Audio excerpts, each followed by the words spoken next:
It's about time we headed over to the Curatorium of Secrets. We have something super important to discuss. You remember, right?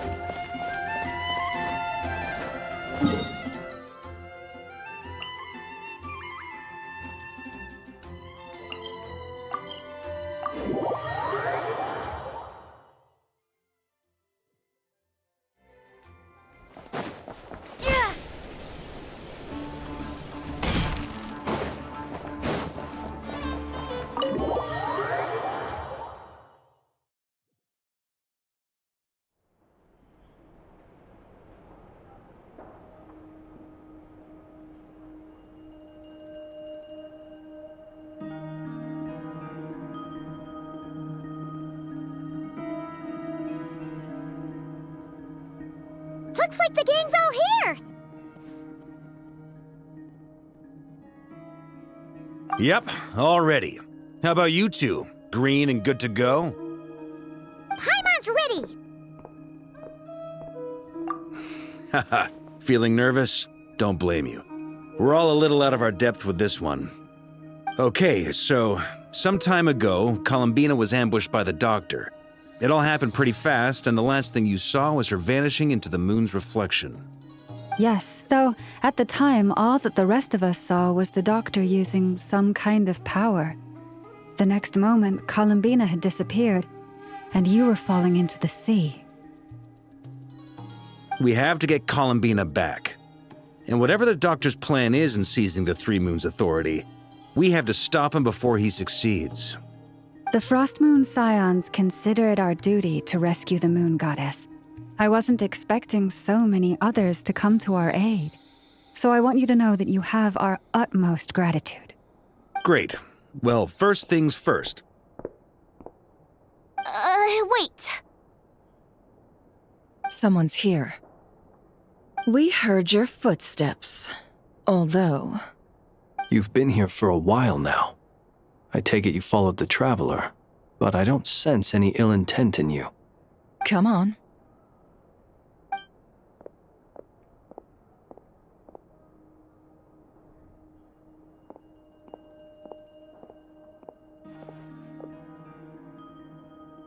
I figured it wouldn't take you long to notice me. I come bearing news from my lady, the Knave. Dottore went through the motions of returning to Snezhnaya, but it was obviously a facade. However, he has not returned to the Kuvaki Experimental Design Bureau, nor has he made an appearance in Nasha Town. Well, in that case, he'll be in his lab way up north. I always wondered why he applied for his own private pad. He was planning this all along. Tell them that Sandrone and I will go on ahead. If they still intend to pursue this matter, they should meet us at the research center in the northern tip of Nodkrai. Nice of Columbina's two best friends to think of us. We appreciate the heads up. Our sincere thanks to the Fatui for your aid. Lady Damselette may have left our organization, but at least some of her colleagues remain genuinely concerned for her well-being. Not to mention that the Doctor's increasingly cryptic conduct gives us great cause for alarm. We have crossed swords many times before, but it's not personal. We're just on different sides. We don't lack humanity. And so, as fellow friends of Lady Damselette, it's only right that you should be in the know about this. Arlecchino's situational awareness has saved us a lot of trouble. I'll leave the map here with you. If you do decide to head to the research center, please proceed with caution. And remember, at least while you're in Nodkrai, Lady Arlecchino's subordinates are your comrades if you want them to be. This is very accommodating of you. We can't thank you enough. Just doing my duty. I shall take my leave now. If you need us, you'll find us at the Experimental Design Bureau.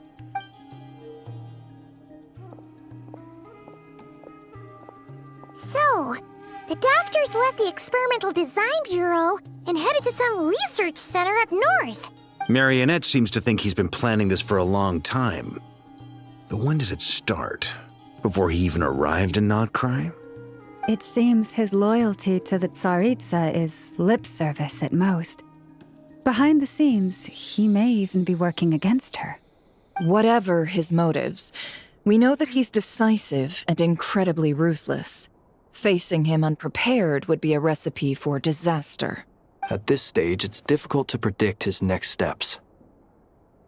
I suggest we split into 2 groups. We need some people to stay behind and guard Nasha Town. Well, as much as I'd love to help, infiltrating research labs isn't really my area of expertise. But at least take Cool Your Jet's Ducky with you. It should be some help during the battle.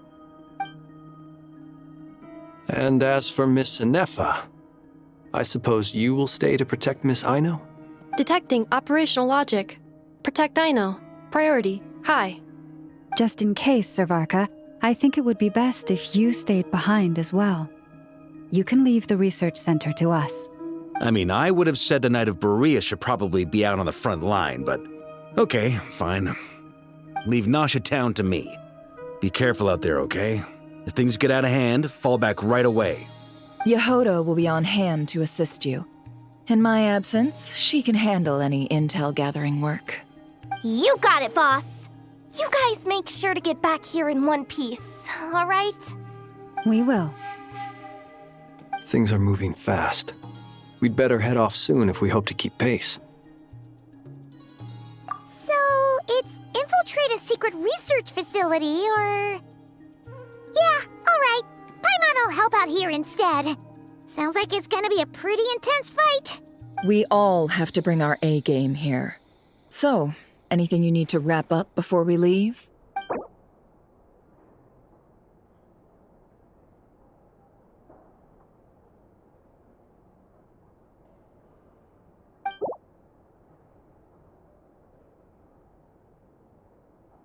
Then you'd better get going. Very well.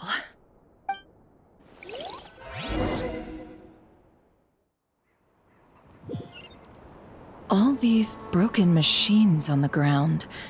Someone got here before us.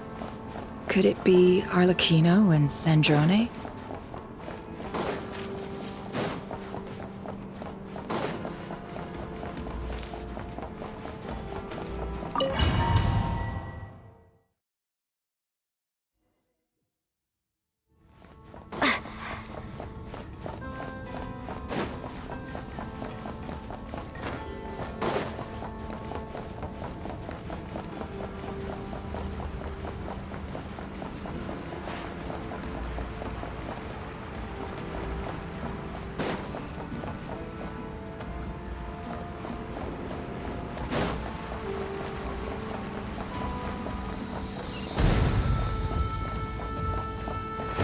That's quite a welcome party.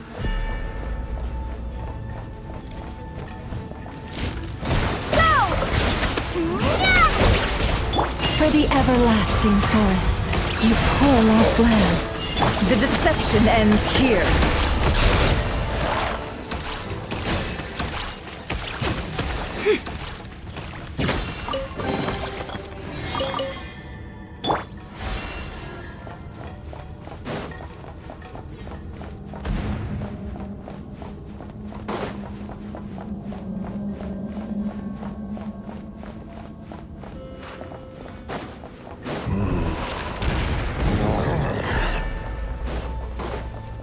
Get back!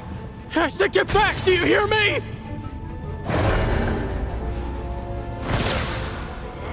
Why isn't it working? No! Don't come any closer! Don't!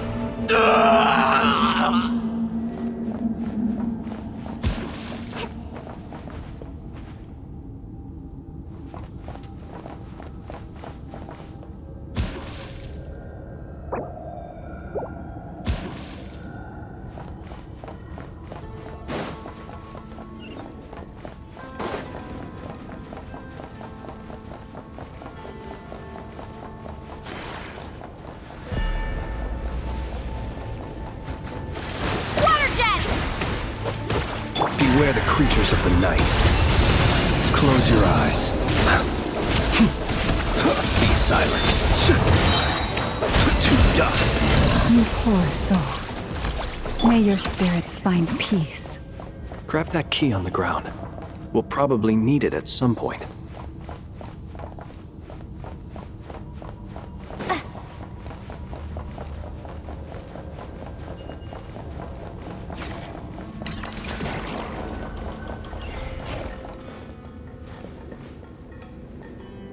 Watch out! Ugh, there's no way through. Let's go around.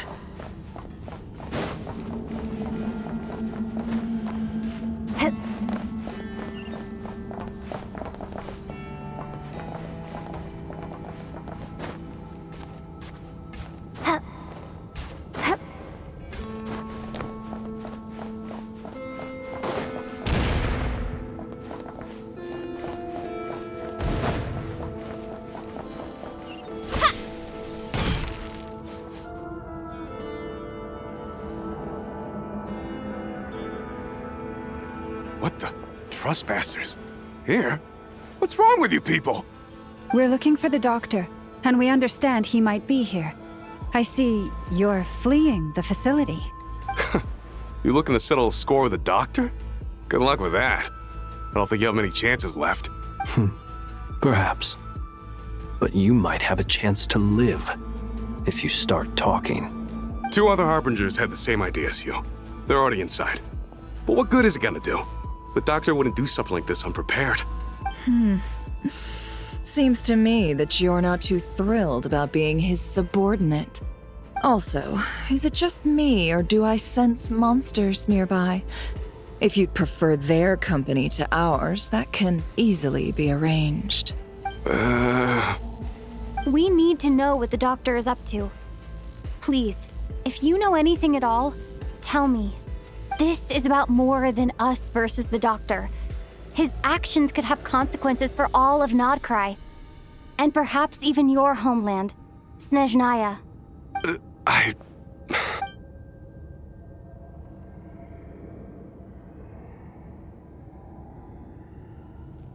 He's building something. Ambitious doesn't even begin to describe it. Feels like this could be the big one. God knows how long he's been planning it. A while back, he told us he'd be returning to Snezhnaya. We weren't expecting him back so soon. This time he brought some gemstones with him, or something. 2 of them. The moon marrow spheres. He stole them from their rightful owner, Columbina. Oh, Lady Damselette? Last I heard, she left the Fatui. Before she went, she told us she'd finished what Her Majesty asked of her, and wished to focus on some personal matters. I remember thinking that leaving us might not be the best choice. I mean, I always looked up to the captain the most, and... Back when this all started, the higher-ups dispatched 3 units to Nodkrai to execute their plan. They were led by the Doctor, Marionette, and the Damselette, respectively. I was a part of the Damselette's unit to begin with.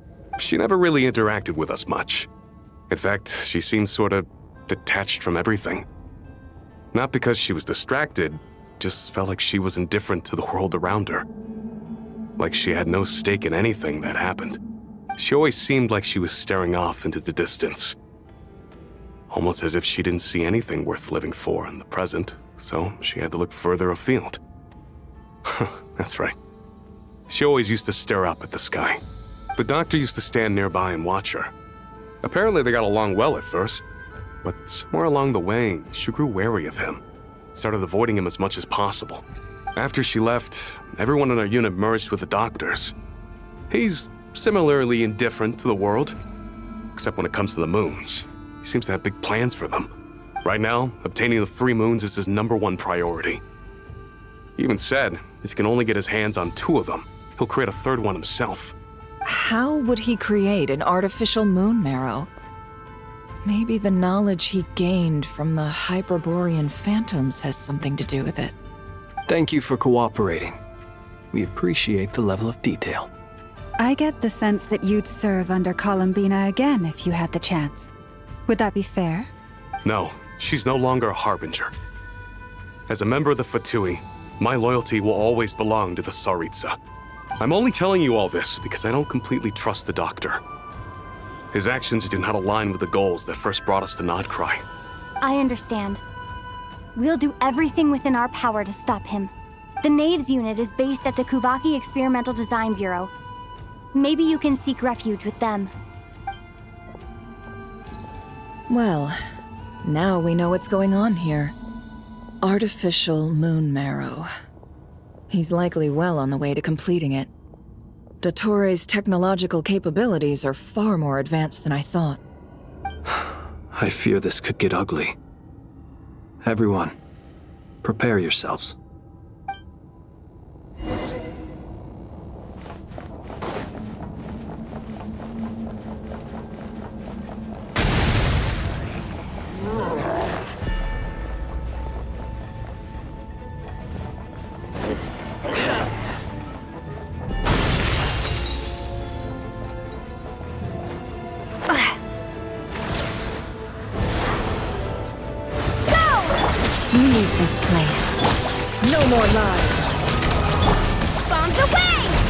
With one heart, we pray. Close your eyes.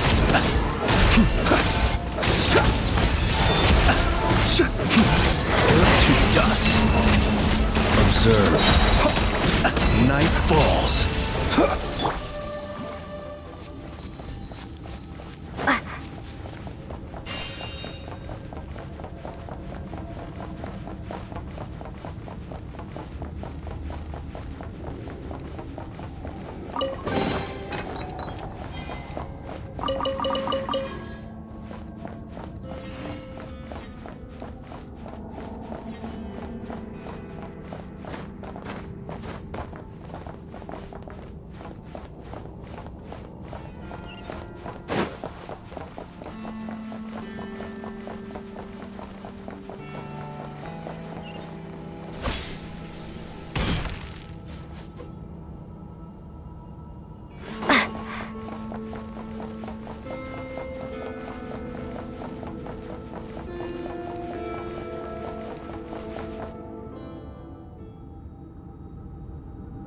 Welcome, one and all.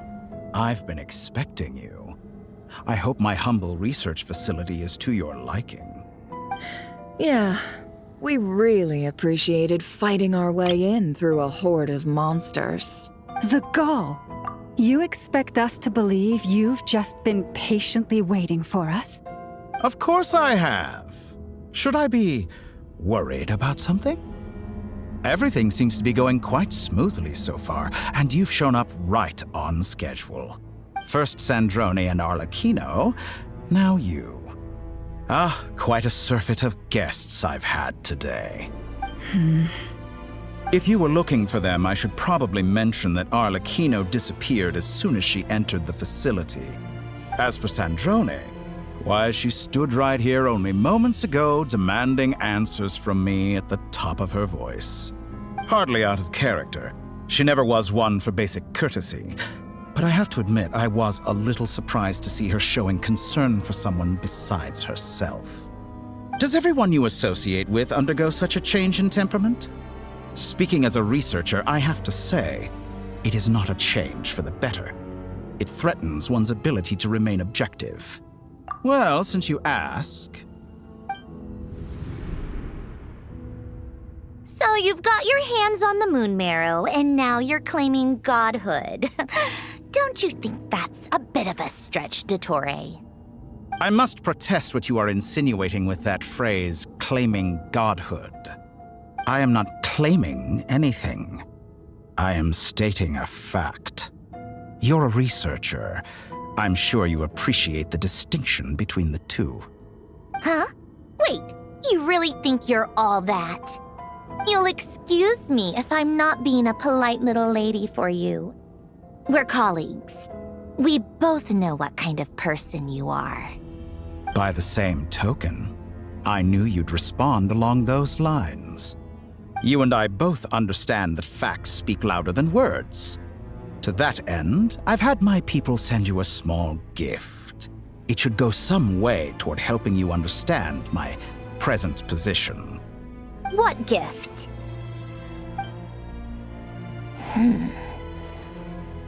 Where have all your troops gone? Who knows? Perhaps they are already marching toward a new world, following in the footsteps of an unknown god.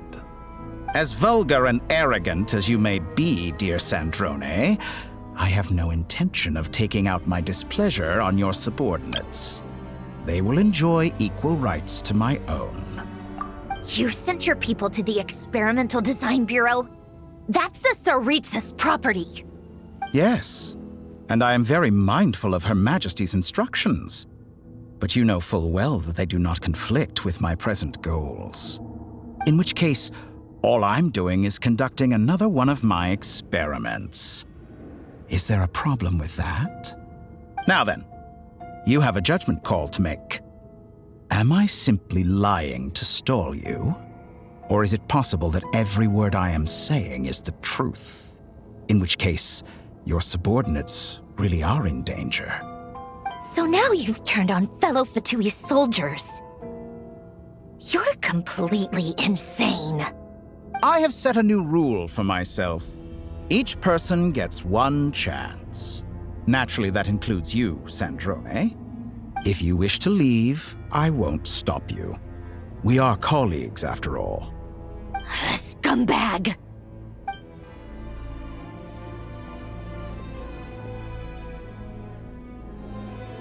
Still, I hadn't counted on Sandrone sparing any thought for the people of this world. Shame. I always found her self-centeredness to be one of her few better qualities. How can she ever hope to achieve greatness when she's so obsessed with protecting her little design bureau? It's more than a little disingenuous to speak of achieving greatness while taking hostages. Or does honor no longer mean anything to you? Honor? I have the marrow of 2 moons in my possession and will soon complete the construction of a 3rd. I will be the god of a new world. And you speak to me of honor? How charmingly naive. Those are sacred relics. You do not deserve them. In my view, many in this world do not deserve to be alive. And yet, I mercifully permit them to go on living, do I not? You'll come to regret your actions. Will I now? Let's see if you can make me.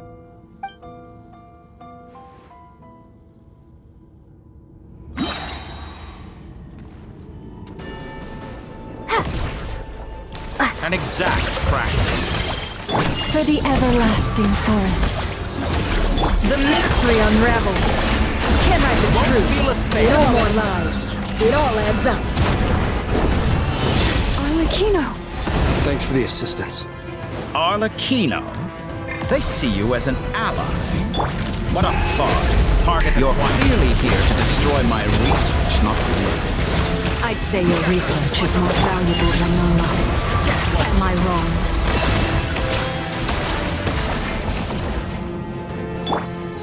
Water jet! It all adds up. Can't hide the truth. Seek within. You won't feel a thing! Dottore is too powerful with the artificial moon marrow in his arsenal. Fighting him is futile. Quickly!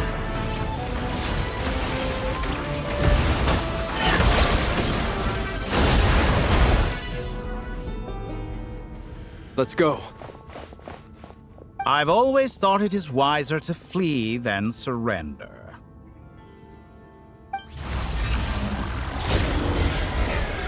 Watch out! What the? Forget about me! You should... Where's the traveler?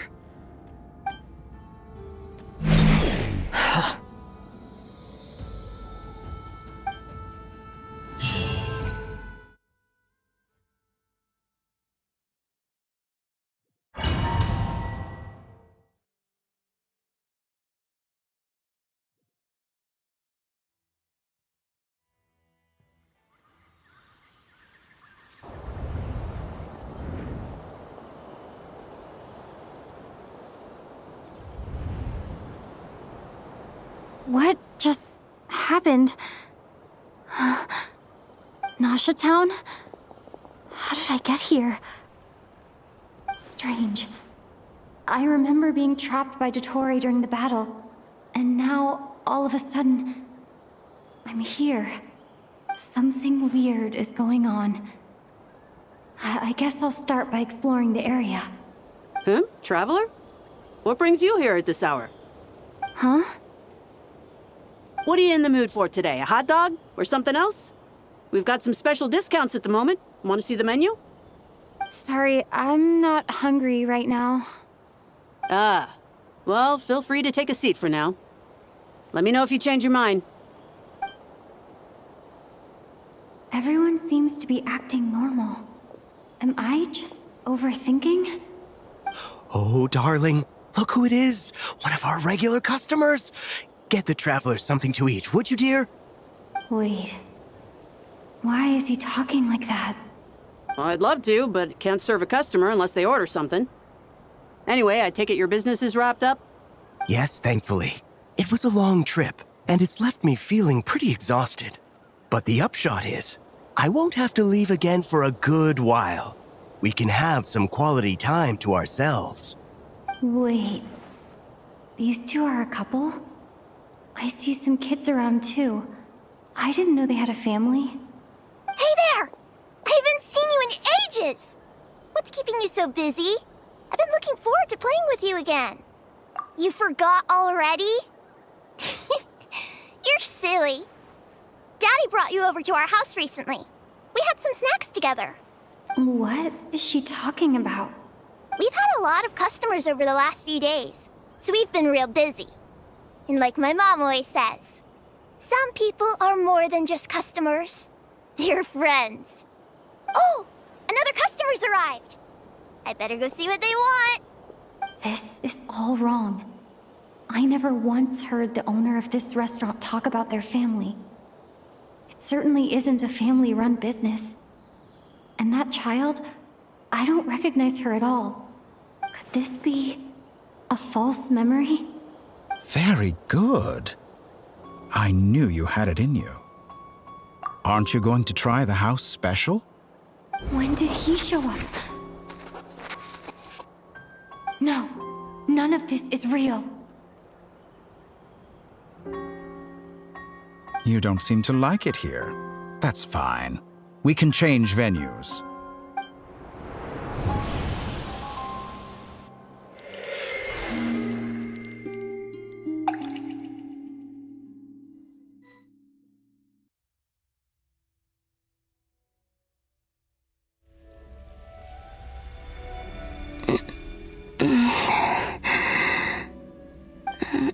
I'm still alive.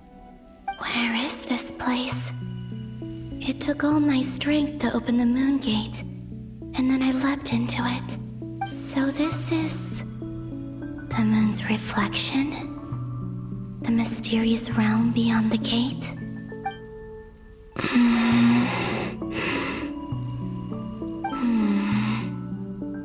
I can't sense anything. I guess I could try opening the gate once more.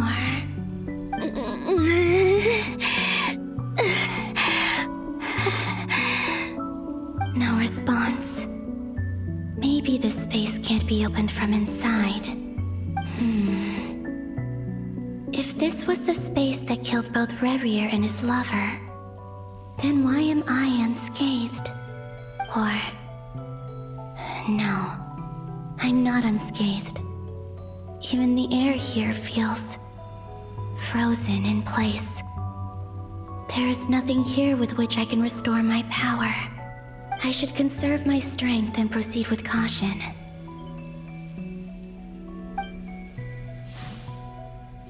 I don't believe Dottore's scheming will stop just because I escaped. If there is any chance that I can get back to the others, any chance at all, I must return.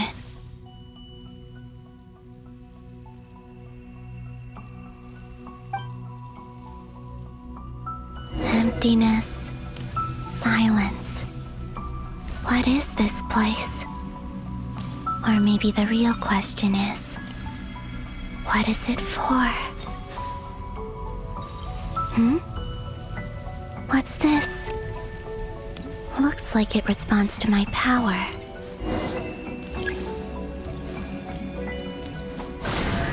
Golden. Like Kuvaki. Is it some sort of guide? And why does it feel so familiar? I might as well follow it.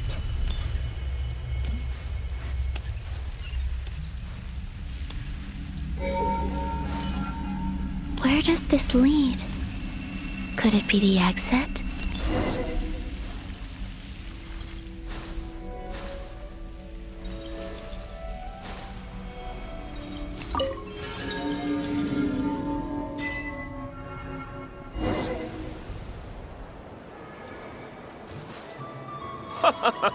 Welcome home, Moon Goddess. Is this Nasha Town? But isn't Moon Prayer Night over already?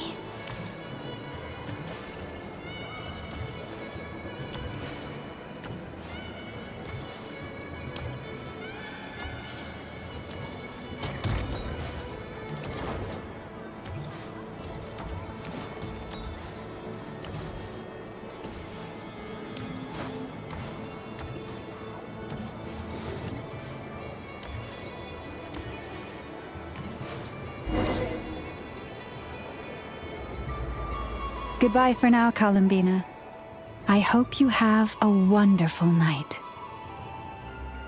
I will. Lauma, everyone else, and me? Are these my memories?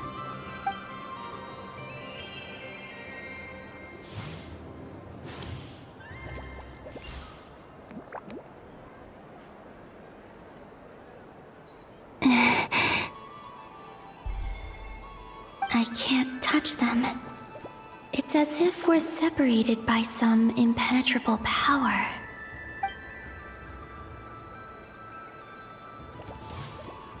Over here! Over here!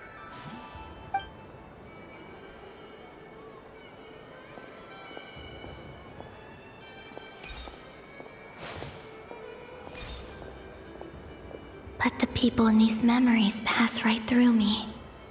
Just like when I disappeared. If only I had known what would come to pass after that. Even so, I should still take a look around. Just being back here. It gives me the strength to keep going.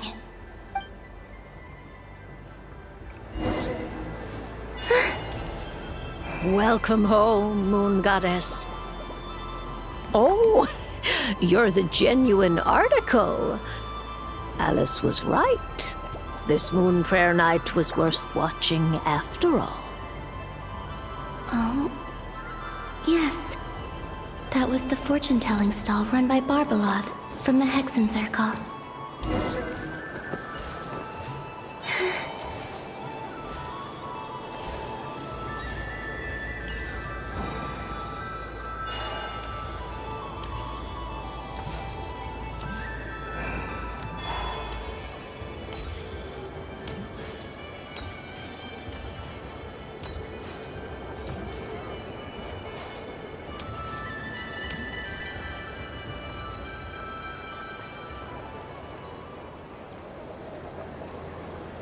Please, draw the first lunar arcana.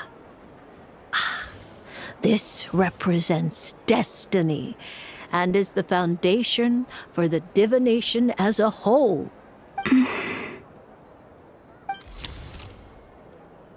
My destiny. I believe the card I drew was the moon. Now that I think about it, Barbeloth's divination was absolutely right. It's almost time to draw the last card. The one that represents the future.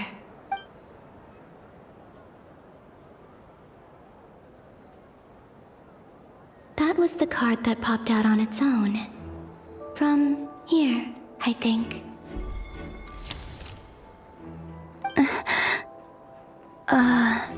Kuvaki Pulse? What? Fascinating. I've never encountered this before in my role as a diviner. What's going on? Did that card leave the deck because of my influence? All I did was try to touch it, and then... Maybe this memory space is not untouchable after all. Are there weak points in the barrier? Or is it possible that there's more to this space than my memories alone? This card is death. I need to get to the bottom of this. I'll try touching something else. Is this the wind? No, it's gravity. It's pulling me outwards. No, Traveler!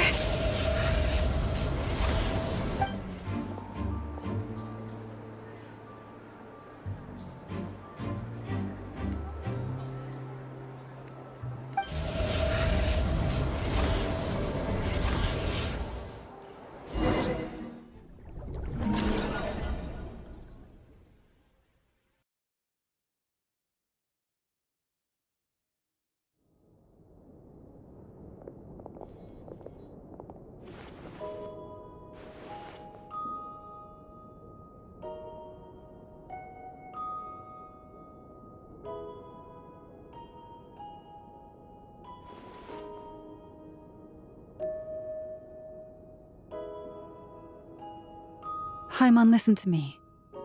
From the bottom of our hearts, we are so sorry. We completely understand how you must feel. The Traveler is trapped, and we all feel responsible for it. Don't say that! Haimon's not a little kid! You didn't leave her behind on purpose! There was nothing you could do! But... She's all alone in there! What if something happens to her? What are we gonna do then? We've barely spent any time apart since we met. Is she gonna die? We must find a way to rescue her. We were all involved in the operation where she was captured, and we do not abandon our comrades. That being said, it won't be easy. Through conversation with the others on our return, we've arrived at a basic idea of what we're up against. Dottore's lab has clearly been in operation for a lot longer than we realized. We found many monster samples stored there. In all likelihood, they were materials he used to research his latest technology. We also know that through his contact with the phantoms of Hyperborea, he gained knowledge about the moons and certain Hyperborean technologies. Using this knowledge, he then fashioned an artificial moon marrow to serve as a replacement for the frost moon beyond the sky. Unlike Columbina, Dottore is not being rejected by Teyvat. And even with 2 of the 3 moon marrows, his power far exceeds all of ours combined. Once his 3rd moon marrow is complete, Dottore will have completely seized the authority of the 3 moons. Teyvat's most primordial powers will then be in his grasp. Does that mean... I'm afraid so. No one could have predicted this level of insanity. Not even from Dottore. And unfortunately, his insanity is coupled with an intellect and ambition that not even his peers in the Fatui can match. This is dire. Sounds like the world is done for. The 3 moons' authority can influence the very fabric of time and space. I dare not imagine what a monster like him would do with that kind of power. The trouble's already begun, I'm afraid. On our way back, we discovered that part of Nodkrai is being enveloped by an unknown energy. We cannot ascertain what is happening inside. I'm convinced this is Dottore's doing. Not that there's any way to prove it. The issue is, we have no idea what his intentions are. The only thing more frustrating than facing down evil is knowing that it will surely come, but not knowing when. The Doctor is guilty of numerous crimes in Mondstadt as well. One of our knights, well, former knights, his father was murdered by Dottore. His ideology and methodology are a danger to everything in his path, from individuals to entire nations. he does not feel guilt, even when he acts against his own people. He doesn't see them as his own people, that's why. People like him see everyone else as beneath them. Right. He views other people only in terms of how they can benefit him. That's the basis of all his social connections. Granted, he's hardly the only harbinger to pursue their own interests. We all do.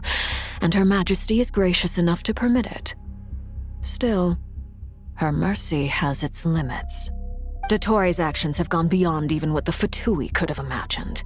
Usurping divine authority to become a god. For a servant of the Tsaritsa, that goes beyond being disloyal. It's treason of the highest order. We can't expect him to heed the Tsaritsa's will once he gains the Three Moons' authority. Even we Harbingers consider him the most self-interested among us. Poor Traveler. Of all the people to get caught by... We have to go save her! Right now! Please! We gotta find a way! Paimon, I promise you, we are with you all the way. I get how you feel. I do. But it's gonna take more than strong emotions to take down an enemy like Dottore. What we need now is more information. Right. We can't even guarantee he's still at his research center. Before we can think about mounting a rescue operation, we need to confirm the Traveler's location. I'll find a way. Paimon knows, but... She's so scared. If anything happens to the Traveler... She might be the strongest person Paimon knows, but she's still human. She feels pain and bleeds just like anyone else. Then think things through before you stick your neck out. Unless you want to lose your head. Sandrone. Miss Sandrone, you're okay? Put the stuff over there, and be gentle with it. Am I okay? As you can see, I've had to move my whole livelihood out of the Experimental Design Bureau. It's been swallowed up by Dottore's energy field. If I'd left it any longer, I probably would have gotten stuck there. Ugh, Dottore always goes a little loco when he finds a shiny new toy. Not that he'd ever admit that.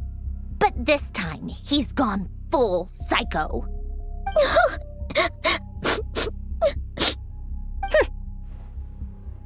Just go ahead and cry already. Sorry. Paimon's not trying to make a scene. It's just... She can't. Oh, Paimon. Let it all out. There's no shame in it. When you're overwhelmed by fear and despair, crying can help get it out of your system. You'll feel better for it.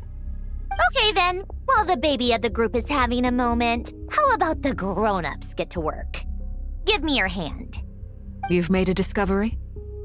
Polonia, scan.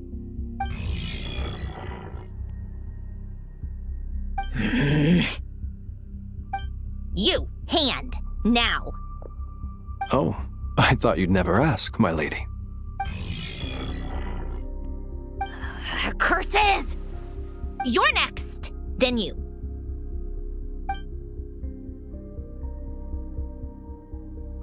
Dottore, you son of a... He's done something to us! Everyone who entered his research center has been implanted with some sort of curse. I don't feel anything unusual at the moment. Does that mean it hasn't activated yet? Is there a way to figure out its purpose and what might trigger it? My best guess is Dottore created it using the Moon Goddess's powers. 1 second, analyzing. Ugh! That friggin' maniac! So, what twisted game is he playing this time? The moment I analyzed the energy composition, some encrypted text appeared in my mind's eye. And when I deciphered it according to the Fatui's standard encryption protocol, I got the following message. Feel free to run, or you will perish in nod cry. He's mocking us. Yup, he loves to toy with people. Only in this case, there might be more to it. But I didn't detect any murderous intent or malice either in the message or the curse's energy. As if this is him at his least malicious. Or perhaps all people are cowards in his eyes.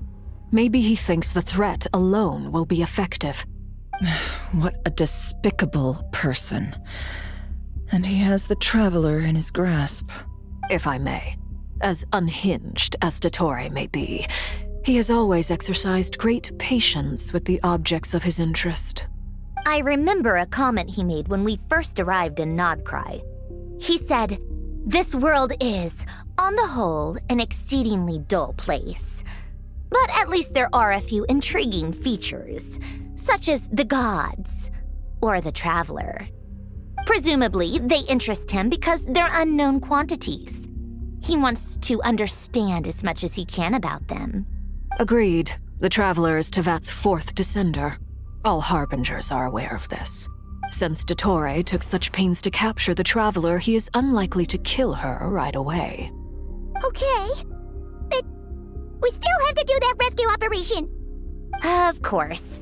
I also think we need to read between the lines with Dottore's message. If he's encouraging us to run, that means we mustn't leave Nodkrai under any circumstances. My guess is, his curse will only trigger if we leave.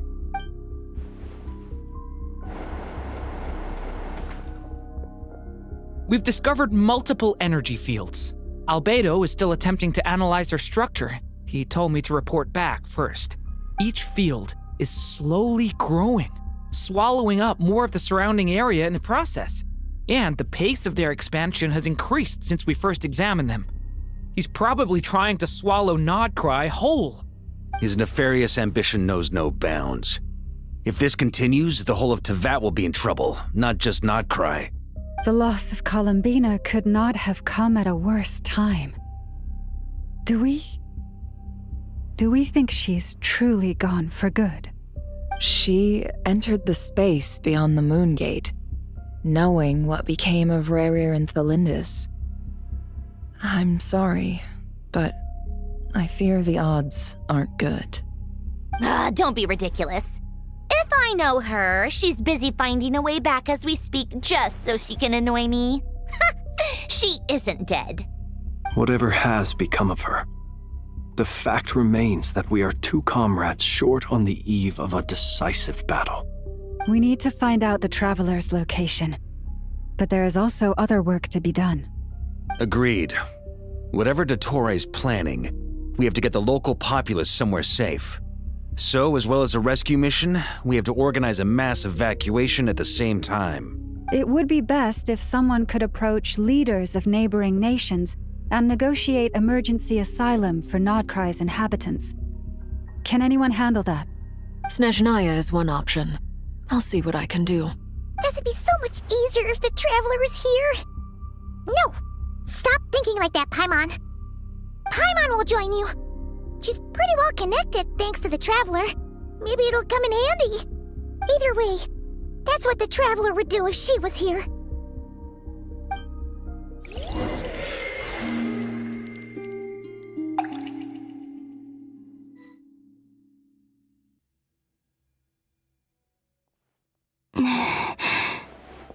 Back here again.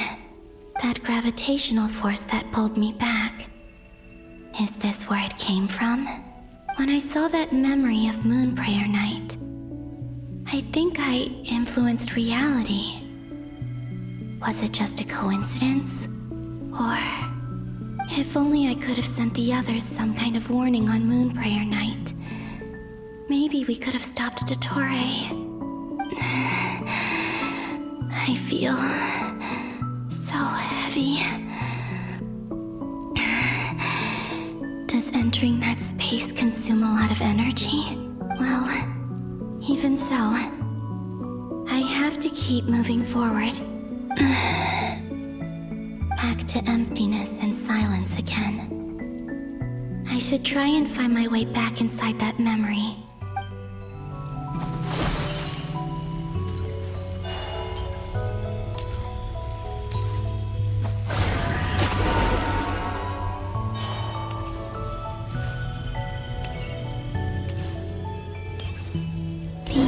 From last time isn't showing up. What am I missing? Looks like I need to gather these scattered fragments.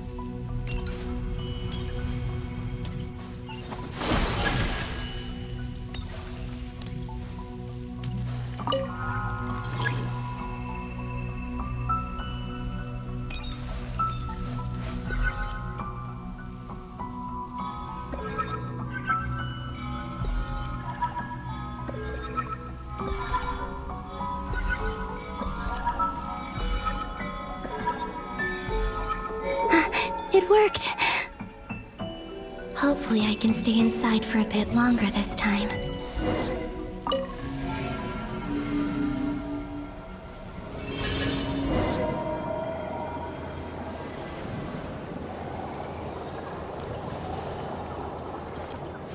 Ad Astra Abyssosk. Welcome to the Adventurers Guild. What? This doesn't look like Moonprayer Night. Extra, extra! Latest issue of the Nausea Express! I don't think I've ever been here. Maybe this space isn't comprised of my memories after all. There aren't any festive decorations around. Is this Nausea Town after Moonprayer Night ended? Did Dottore's plan not affect the town? Or is no one aware of what happened because he used the Three Moons' authority? Let me see if I can influence anyone else. So, what do we do next? Wait, that voice. Paimon?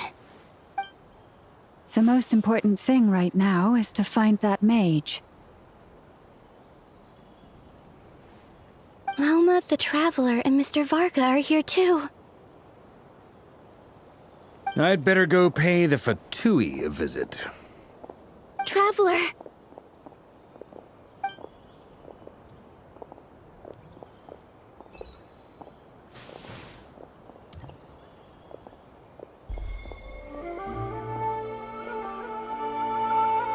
Huh?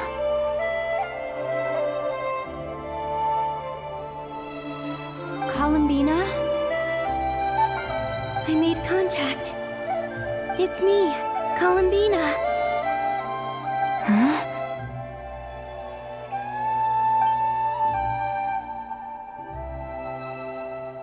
Traveler? Let's go! This is no time to be spacing out! Huh? Huh? Wait a moment. This has happened before. Huh? This is what happened when I disappeared. I stood right over there, thinking that no one would ever find me again. It was only when she called my name that I decided to follow them. But did she turn around because she sensed my touch just now? Is it really possible that from in here, I can change the past? If I keep following them, maybe... Huh? It's that gravity again.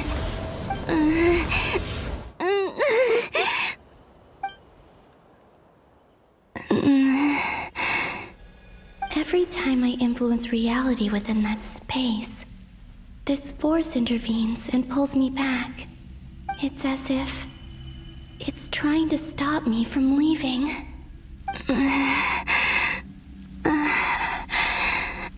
I'm getting weaker and weaker. I'll just have to try another approach next time. Come on, Columbina. Keep going. You have to tell everyone what happened.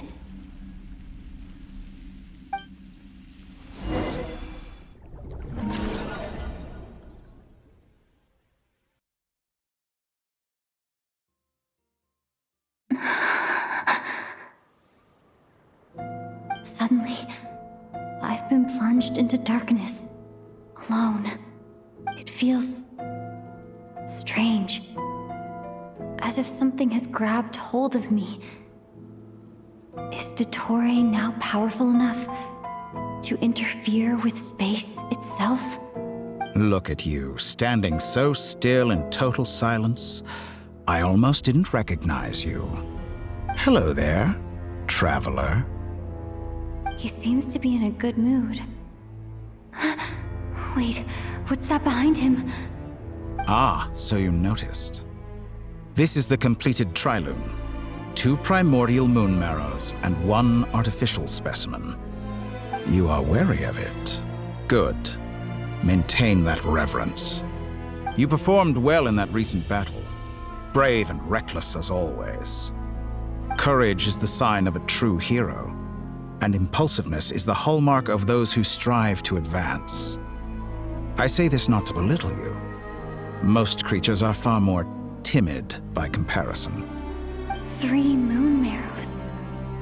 Does that mean the artificial one is now complete too? Well spotted. What do you think? For a replica I built myself, I dare say it looks the part. Dottore, are you planting illusions in my mind?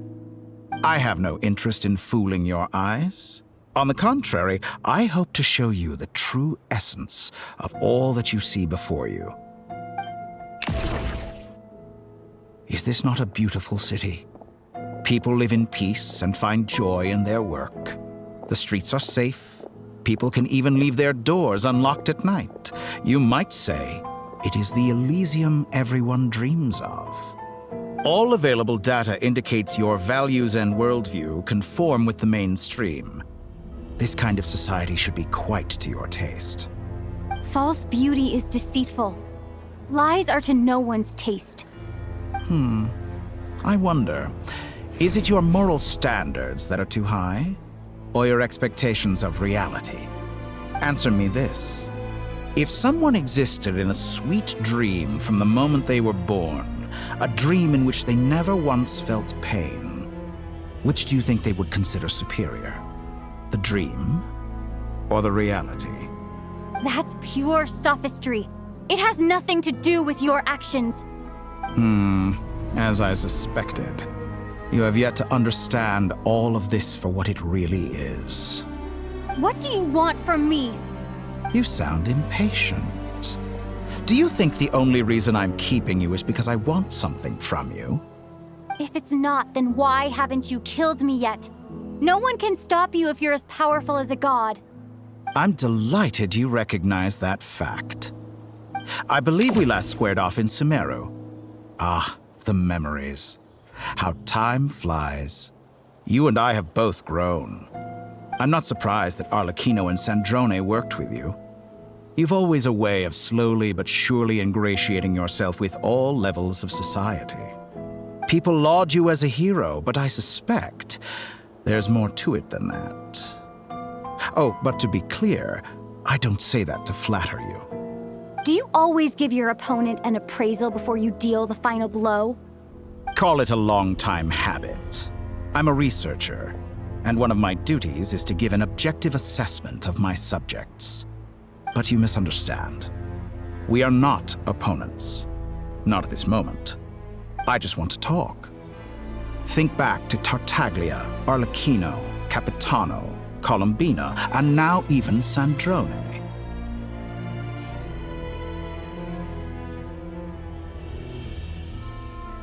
You've worked with each of them in the past. I believe you can work with me as well. What makes you so sure? Well, why not? Should the good associate only with the good and the bad befriend only the bad? I like to think we could have a more mature relationship than that. Surely you don't think all your relationships are grounded in friendship or shared ideals? People come together because it benefits them to do so. If you think of the people you admire, you must surely admit that they have provided some benefit to you. Morality, ambition, dreams. People have plenty of words to embellish the nature of their relationships. But once you break free from those ethical frameworks, you will see that the only thing connecting the two of you is mutual benefit. And that is what I'd like to talk to you about. We're finally getting into it. He's probably been planning to kidnap me for a long time now. But for what exactly?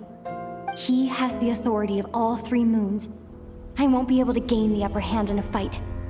Best if I pretend that I'm willing to negotiate for now. You say you're a god, but you also speak of mutual benefit.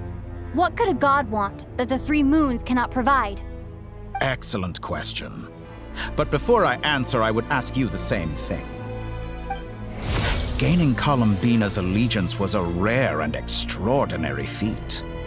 But the Moon Marrows are now in my hands, and I have the edge over her. For this artificial moon is not being rejected by Teyvat. Her identity and lineage may have been a thing of glory in the old world, but they were also shackles that prevented her from ever integrating into Teyvat. I, on the other hand, you may view me as a thief, but I have overcome that limitation. So what is it that the 3 moons cannot grant you? What stops you from negotiating with me to get what you want? I don't make deals with lying psychopaths. That's quite an accusation. Are you expecting me to get angry with you? Well, this is one aspect in which my personal growth has served me well. In the past, my less mature self might have been disappointed, perhaps even angry, over a small setback like this. Like when you and Lesser Lord Kusanali joined forces to oppose me, for example. But things are different now. Just as the rich do not quibble with the poor, I no longer find myself perturbed by these trivial affairs. Human relationships end with conflicts of emotions and interests. But relations between humans and gods are different. And ours is even more unique. I have ascended to the highest heights and laid claim to unprecedented horizons. And you were no ordinary person to begin with.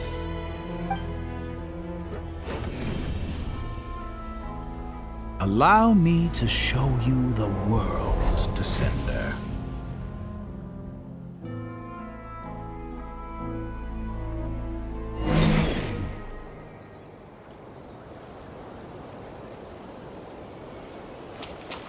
To stand, walk, jump, sit, and lie down.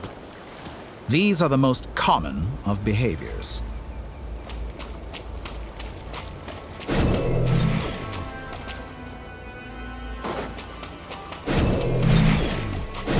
Have you ever wondered why we were born following such laws?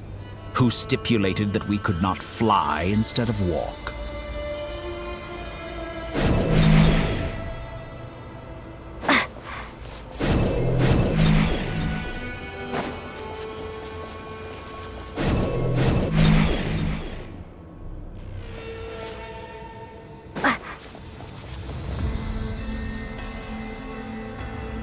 Someone of your talent and experience must surely know of the 4 great rulers who serve the heavenly principles. They govern life, death, time, and space. One wounded by a blade will die from blood loss or infection, and one who falls into a lake will drown in agony. The elderly wallow in solitude, and the solitary age faster. Eventually, new life is born, only to embark on the same path of suffering. These 4 divisions anchor the world and shackle those who live in it. But they themselves transcend its boundaries, squandering the power bestowed by the heavens. All who live yearn for equality, but unless the gods prostrate themselves and profess that they are mere servants of the living, equality can never exist. Who makes the rules we must live by? Who has the right to restrict us? The limits of the body can be rejected.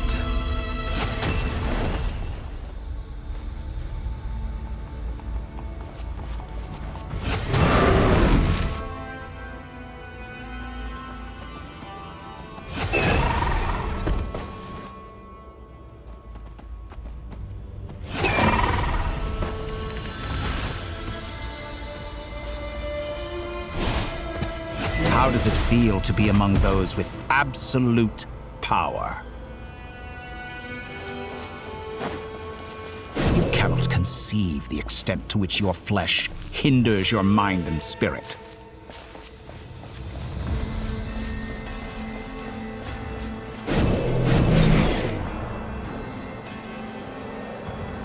Only by discarding our useless, primitive eyes can we perceive a new world.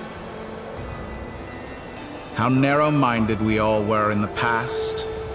Why should the final answer of the world not be the power that predates those of life, death, time, and space? The power of the Trilune. Through it, I have glimpsed new experimental possibilities. Nature suppressed, authority exiled, souls controlled.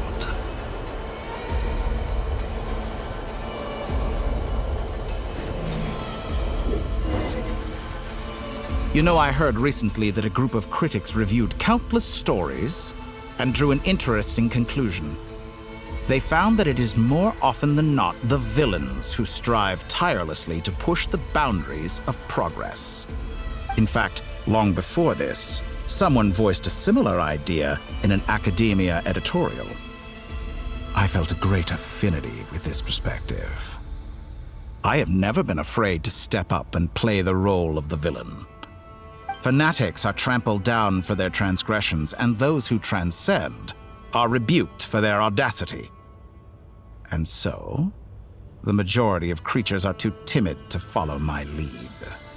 But all sacrifices made during my experiments have been worthwhile, as you can now see.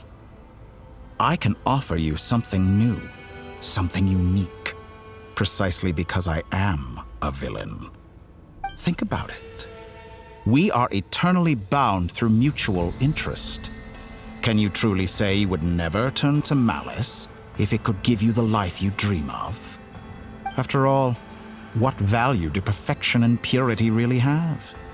They are fragile and feeble things, utterly tedious. I say, better to be governed by a flawed humanity than a gnosis.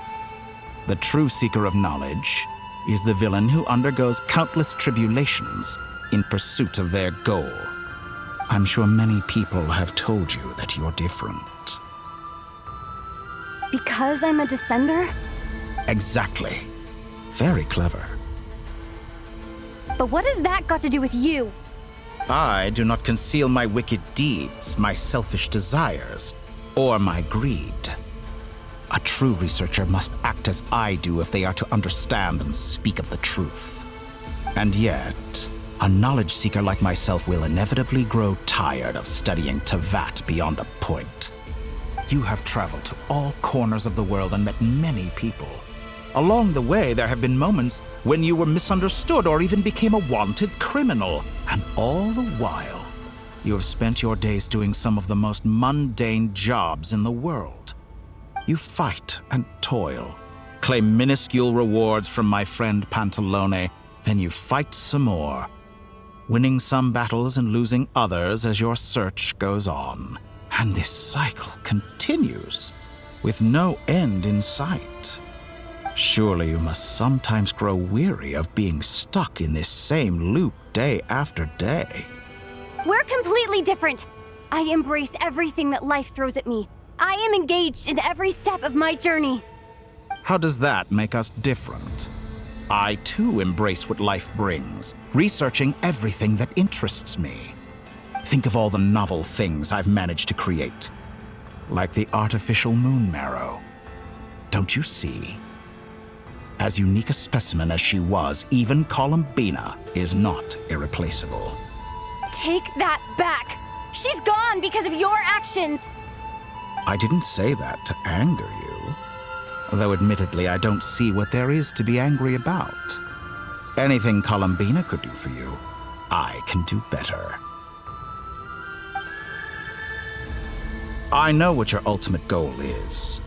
You wish to walk the path your brother walked and seek answers from him at the end of that journey, don't you? Someone like you could never understand what it feels like to care about another person the way I care about him. Perhaps not. But that doesn't mean I can't help. I could find your brother right now, bring him before you, and make him give you the answers you seek. Don't be so presumptuous. You'll never begin to understand the situation between us. Oh, no. This is no presumption. I'm only offering what I know is possible with the power of the Trilune. But it seems like you would sooner continue with your journey through this world. Why? Do you truly desire this journey? Or is it simply a necessary process from which you cannot escape? Think of all the time and energy you have spent, everything you've had to endure just to make it this far. Is this really what you want? Or has your hand been forced by the promise of that final answer? Yes, you have made many friends. But do they ever spare a thought for the void in your heart and what it yearns for? What you want is not friends. It is family. But do they know this? I, on the other hand, am far more considerate. Join my experiment, and in return, I will bring your meaningless journey and all its struggles to an end. This is a malicious attempt to manipulate me. But at the same time, he's stating some very human truths. Of course, he's right about my predicament. How can I deny it? I have faced ungrateful strangers, never-ending troubles, an endless quest for answers. I want to see him.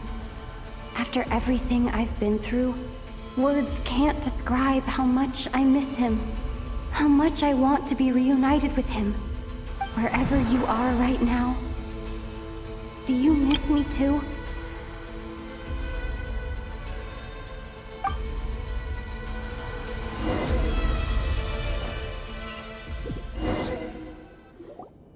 All right, everyone. Our next mission is clear. We need to contact all the major organizations, explain the situation to the public, and then begin the evacuation. The residents of Not Krai are quite dispersed. The two most populated areas are the Southern Isles and Pyramida. Miss Lauma, I will leave Hisi Island and Nasha Town in your hands. I will liaise with the Fatui and Pyramida. Agreed. We will reach out to Natlan and Snezhnaya. Anyone found north of the Experimental Design Bureau should follow the Fatui to Snezhnaya. As for those dwelling south of that line, I will ask the Voynich Guild to help persuade them to leave. Then I, Mr. Varka, and the Frostmoon Scions will escort them to Natlan. The Voynich Guild has dealings with the Curatorium of Secrets. I will send them a letter vouching for your credibility. Jahoda, you should help Lauma. This is too big of a task for one person. My wish has come true. You're willingly lending me your most capable employee for the day. Well, good for you if all this only takes a day. Of course, if it takes any longer, I'll be charging a fee. Boss, wait! Don't I get a say in this? Oh, I'm sorry. Something to add, Jahoda? Well, no one's more important to me than you, boss. And remember how Lauma healed your eyes after that big battle?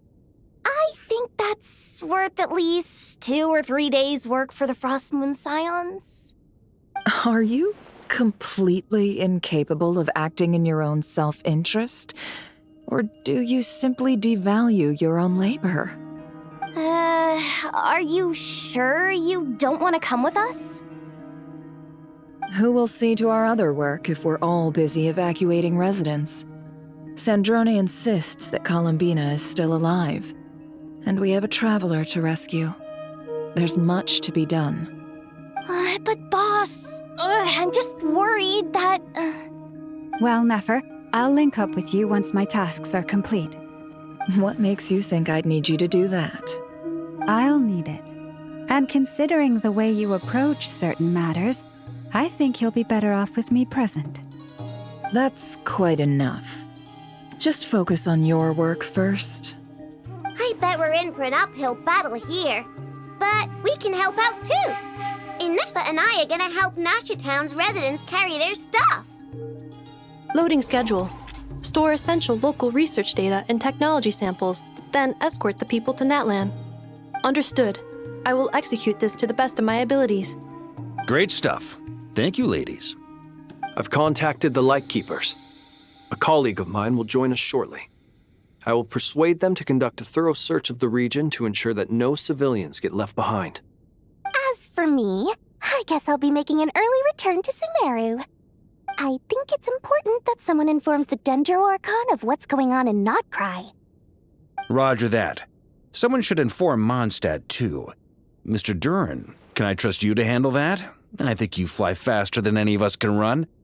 As an added incentive, get there fast enough and I'll see about getting your gliding exam waived.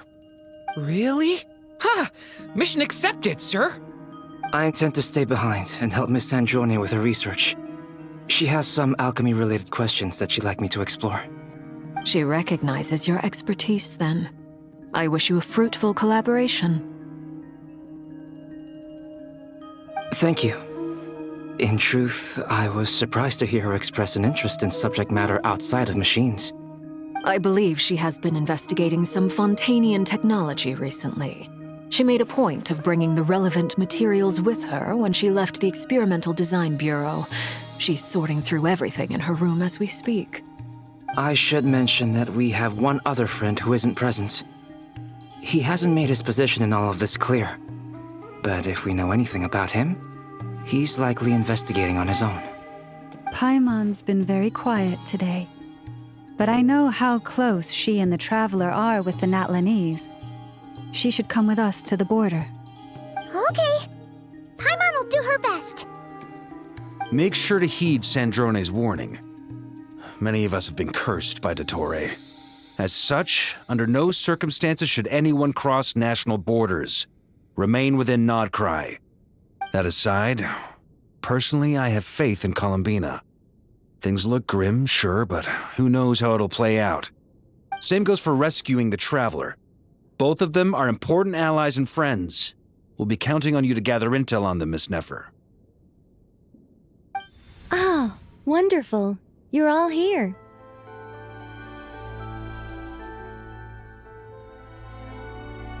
That voice again! Nicole? Whoa, that was loud! And it came out of nowhere. So mysterious. Sorry, this is the only way I can speak to you all right now. Please accept my apology. Anyway, time is short. I'll cut to the chase. We're still facing quite a catastrophe here at the world's borders. Alice has roped in every Hexen Circle member she can get a hold of. Except for me. She told me I had to come and help you all out as a matter of urgency. I quote, "You love talking, don't you? Well, now it's finally your time to shine. Take these. Make sure the whole party gets one each. You'll be in charge of making sure everyone stays connected." Huh? Is this a Dodo communication device? Scanning. Unknown device. Analyzing. Unknown device. Conclusion. Cute. Affirmative. It is cute and good. I believe that I quite like it. This is no ordinary Dodo communication device. It's my very own special modified version, specifically... sorry. I almost went off on another tangent there. Anyway, help yourselves.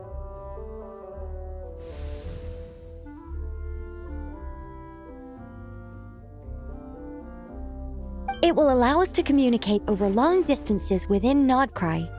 No more worrying about shuttling messages back and forth. What astounding technology. Am I right in assuming that it relies on your personal abilities to function, Miss Nicole?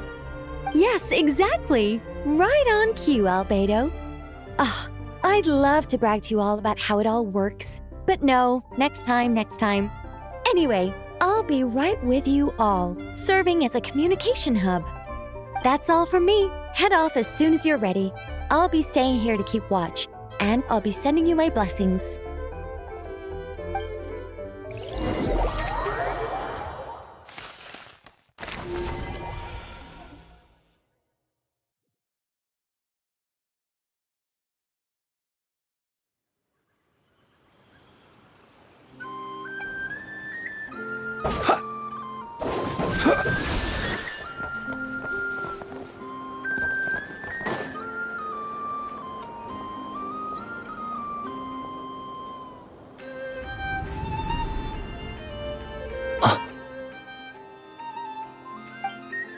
Ah, Sir Flins. Perfect timing. I just arrived myself. You are most considerate, Master Ilua. But in fact, I know you have been sitting here for quite some time. If you saw me, why didn't you say something? I was curious to see how long you could sit still for. Also, shouldn't you have managed to sense me approaching? That would be a first. You always seem to appear out of thin air without making a peep. Also, how many times do I have to tell you not to address me as master? I don't qualify. I beg to differ. Why should a young man so well versed in social graces as yourself not be worthy of that title? Please, Lord Flins. Sir Flins. I'm begging you, don't flatter me into complacency like you do with everyone else. You understand me better than most. My newest acquaintances tell me I love complimenting others. What do you think? I think they don't understand why you do it. You just love puffing people up till they're a big, happy ball of hot air that floats away into the sky. In all sincerity, I can only hope that they bring good tidings when they come back down to Earth. Is the situation that bad? We just held a strategy meeting. Let me fill you in.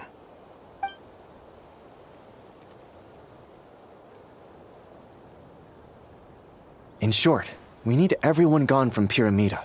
We also need a team of Lightkeepers to scour the more remote regions of Nodkrai for civilians to evacuate. I only hope we have enough personnel. We do. Old Man Nikita will definitely help, and we can recall anyone out on patrol to focus on this instead. Good. I'm sure you and the others will make short work of this. Now, don't forget, once you've completed this task, make sure you and the rest of the team evacuate to either Snezhnaya or Natlan as well. Flins? If you've got something to say, Master Ilua, why not guess what I'm thinking right now? You mentioned that you have something else to deal with later. How difficult is it going to be? I doubt it will be easy. I know you're a Lightkeeper, and it's your duty to protect others in times of crisis. But I have a feeling that you'll be walking into grave danger. However bad things have gotten in the past, Nodkrai has never faced a mass evacuation before. But from the sounds of it, you don't intend to come with us. I don't mean to pry, and it's probably none of my business. But whatever it is you're intending, you don't have to go through with it, you know. I've been afflicted with some sort of curse, and I'm told it may well trigger if I set foot outside of Nodkrai. As such, I cannot leave. I have to act, if for no other reason than to fight this curse. What? No. Why?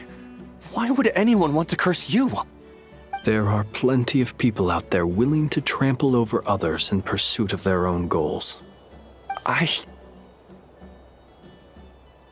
Frankly, Sir Flins, I am furious. You're making light of what is an incredibly serious situation. Indeed I am. And? And what? I told you I'm furious about this. Nothing I can do about it, I'm afraid. Things happen, and we just have to deal with them. If you find yourself feeling angry, perhaps start by drinking a big glass of water. Hey, you mean you're completely unmoved by my anger? I'm devastated. Then allow me to express my sincerest regret. Come by the lighthouse sometime. We'll catch ourselves a few fish, have a little barbecue, play some cards, and bask in the sun. Maybe I need to spell this out. Lean in a little, Flins. Oh my, this doesn't bode well. Word is that you were caught up in a real horror show recently. People were amazed that you returned safe and sound. They've been debating whether you're even human. I've returned safe and sound from plenty of crises. When you say people, do you mean other people? Or do you just mean you? Fine. I'll be frank. You're not human, are you? Heavens. Now that's a horrifying thought. You know what? Forget it. We'll revisit this once it's all over. A sound plan. Albeit a little ominous sounding. Just promise me you'll come back in one piece. All right? For you, Master Ilua. How could I refuse? Also, please pass my regards on to our colleagues. Tell them, thank you all for your assistance. Please put safety first as you proceed with the operation.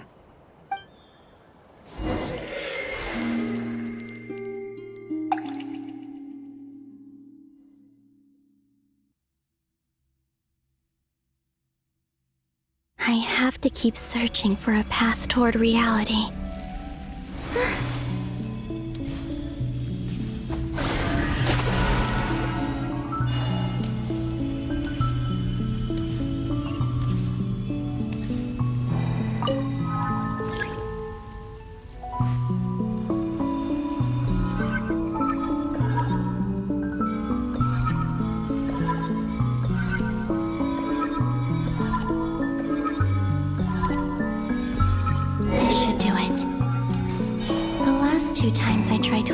Reality in this space. It consumed a lot of Kuvaki. I'll try and be more careful this time. I need to leave key clues behind using less power. I hope everyone still remembers what I said on Moon Prayer Night.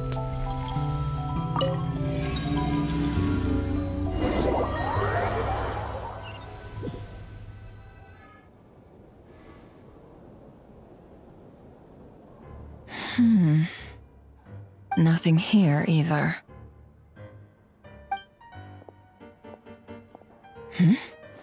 Flins? Ah, Miss Nefer. What are you doing here? Unless... I just spoke with Ilua about arrangements for the search and came for a walk nearby. As for you, why would... It appears we think along similar lines. And neither of us likes to accept things at face value. As well as figuring out how to gather intel on the Traveler, I wanted to confirm some of my own suspicions. Also, we'll need to bring a lot of force to bear against Dottore, even if we're only looking to rescue the Traveler. We can't leave anything to chance. You don't think Columbina perished either, do you? I'm merely considering the possibility that she survived, just as you are. How much can we really know about a deity like her anyway? Do you remember what she said on Moon Prayer Night? About using moonlight to send messages to us? Of course. I think that's why we're both here. Where have you checked so far? I've been focusing on the outdoors. Anywhere the moonlight shines. I checked most of Nasha Town, but didn't find anything. I checked the Curatorium of Secrets, and a few rooms where I thought I might find some leads. But no luck here either. The only places I haven't looked yet are the rooms in the flagship. But process of elimination isn't the only thing that brought me here. Oh, really? What's your other reason? After all that build-up, our mystery ally never showed up even once!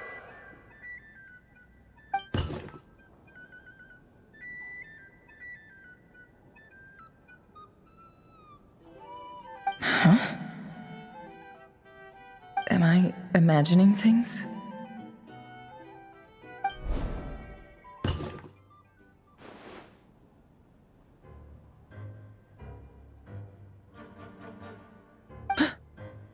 Come on, let's see what's going on. Oh no. I knocked over a vase as soon as I came in. It must have been caused by a Kuvaki fluctuation when I entered the space. Although, it seems like I'm not about to be pulled away this time. It looks like as long as I'm careful with my actions, it doesn't count as influencing reality. Anyway, is this the flagship? The Traveler mentioned that's where she was staying. I only went into the lobby last time, so I've never actually been here before. How does this space work? If nothing else, I can now be sure that it is not simply memory. She mentioned where her room was. I think it's this one.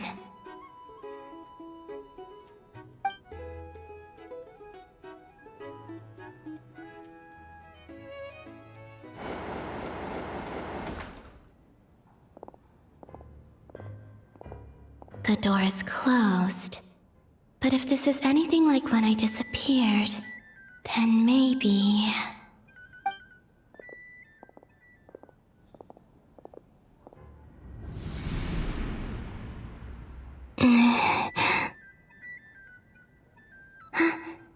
I'm in. She and Paimon aren't here at the moment. I hope she's okay. I wonder what happened to her after that battle with Dottore. Best not to dwell on that for now. I need to try and leave them some clues.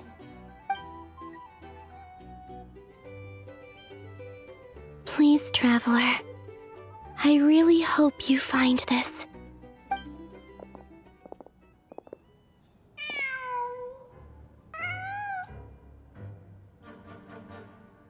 Huh. Just a cat.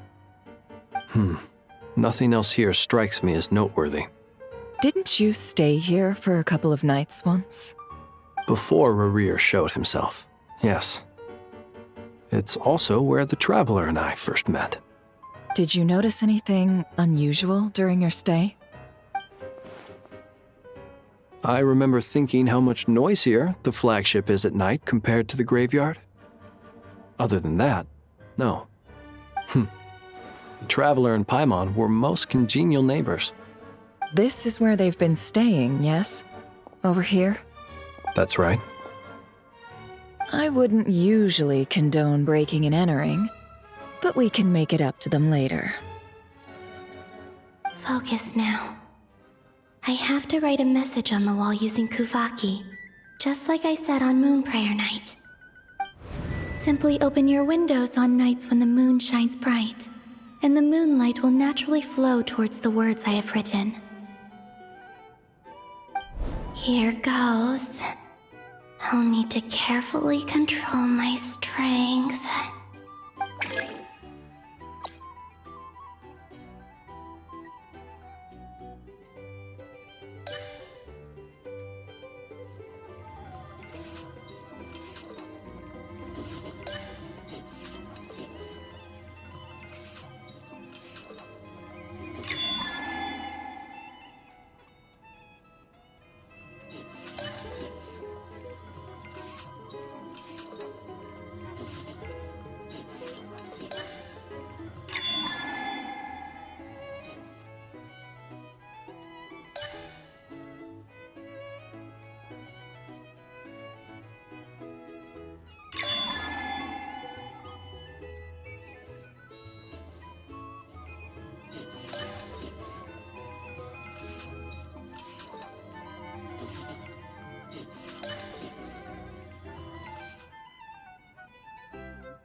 There's a noise outside the door. Is she back?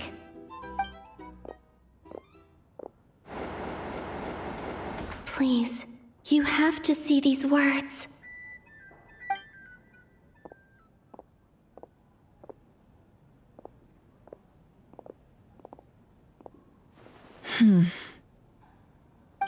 Well, do you sense anything? Unfortunately, no. And this place was our last chance. Not necessarily. We've only looked in Nasha Town so far. Miss Columbina said she would leave messages at her friends' dwellings. It's still worth checking where Miss Lauma lives and where I live. Let's try and make some time to look into those then. Wait. What are you waiting for? Oh, Paimon might have overeaten slightly. What's that look for? This is a victory feast. It's normal to eat a little more than usual. The Traveler and Paimon. It's really you. But why are they talking about a victory feast? Huh. You worried Paimon sick while you were out there fighting Rerir, so this is your chance to make it up to her, alright? Wait. So this is the night after the battle against Rerir? How did I end up here? That's quite a long time ago now. Wait. Time. That's it. Every time I've entered reality within this space, it's been at an earlier point in time. Every one of those points has been before I fell into the moon's reflection. And everything I've done to affect reality really did happen in the past. Does this mean that within the moon's reflection, time flows backwards? Starting from the moment I fell in? Not long till Moon Prayer Night now. It's gonna be even livelier than tonight. Although, it's gonna be sad saying goodbye to the damselette. She seems like a really nice person. Paimon. No, I can't. Even if I make contact, they probably won't understand what's going on. And in any case, I'll likely get pulled away again if I do. Instead, I have to find a way to get them to notice what I've written using the moonlight. Wait, even I hadn't thought of doing that before Moon Prayer Night. They'd never conceive of that possibility. Is there truly no other way? Don't lose heart. We'll find a way somehow. Huh? Oh, you say that, but the Frost Moon is beyond the fall sky. If we wanted to go visit her, how would we make it through to the other side? We might not have all the answers now, but I'm sure we'll find a way one day. Huh. Guess someone's gotta be the optimist. The present. The future. That's right. There are still things I can do. What's your plan? Flins, when you were staying next door, did you ever open the window? No. The rooms here are dark and damp, and there's such a buildup of dust on the windows that the moonlight can't even get in. I didn't think it was worth the trouble.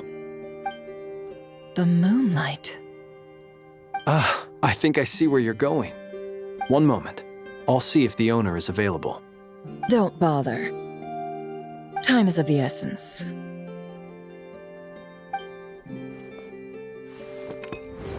Time.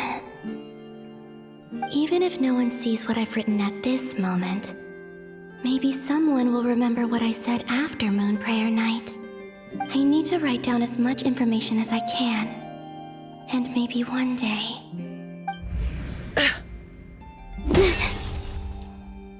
Huh? What's up with you? You can't even hold your cup steady. Are you getting tired? A little.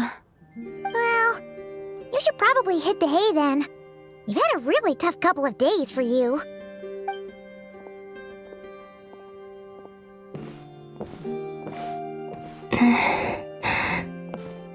You truly have. You helped defeat Rerir, helped me reclaim my name, and you helped the others organize Moon Prayer Night. Wherever you are right now, I'm sure you're still fighting against the injustices of fate. This is all I can leave for them. How I wish I could stay here. But it's time for me to go. I hope to see you again in the next time, and if the opportunity presents itself. I will surely return to your side. Huh. Columbina. She's alive. Not only that, but she's left us an entire wall's worth of clues.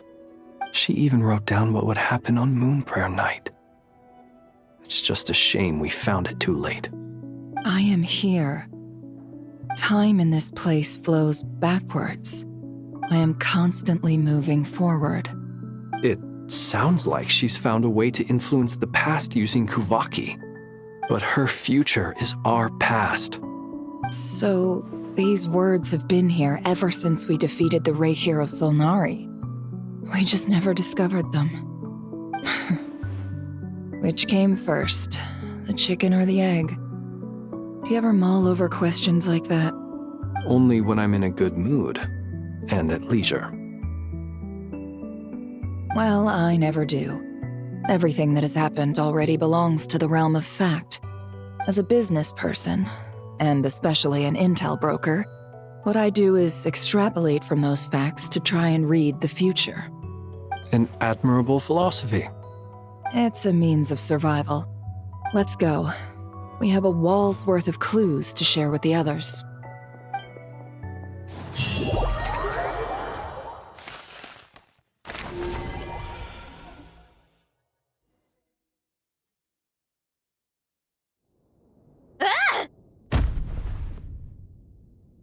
It appears that the Doctor's energy signature has changed to something similar to Kuvaki, but not like the Kuvaki we're used to. Not Krai's Kuvaki devices will only have a limited effect on it. I can see why you've chosen to place your hopes in alchemy instead. Also, I must say these books are rather profound. My subordinates just shipped them in from Fontaine. Some of them are from the Narcissenkreuz Ordo. Some are incident reports from Petrichor, and then there's a few test reports for these junk machines. Additionally, after some further scanning, I've discovered something extremely annoying. What's that? Teyvat's skies contain multiple moons. A long time ago, when I did my first scan, I detected 3, just as the legends say. But when I checked again just now, I detected 4 moons. So there's one extra? Yeah. Originally, I thought that if I could still find 3 moons, that would at least mean Columbina's still alive. But then it occurred to me that apart from the frost moon, Teyvat's moons are just husks. And husks surely shouldn't show up in the scan, since they're not alive. It's weird, isn't it? If we can't even distinguish between a dead and a living moon, how are we supposed to know whether a moon goddess is still alive? Or does this mean that the moon marrows are equivalent to the moons themselves? It's certainly possible. In which case, the 4th moon you detected may be Dottore's artificial creation. So he wasn't bluffing. He really built his own moon marrow. Ugh! I'm so mad right now! It's easy to get overwhelmed when you have too much on your plate. Maybe you need to relax. Perhaps try going for a walk, or simply take a few deep breaths. Nothing can calm me down at a time like this. I need more time, and I need progress.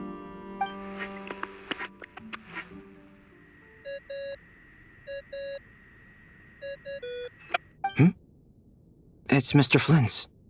I really hate that ringing tone. Ugh. First the 4 orthants of the Narcissenkreuz, then moon marrows. Now what? Oh, sorry if we're disturbing you. Might I ask what's troubling you? What do you want? We're busy. Are you still at the Curatorium of Secrets?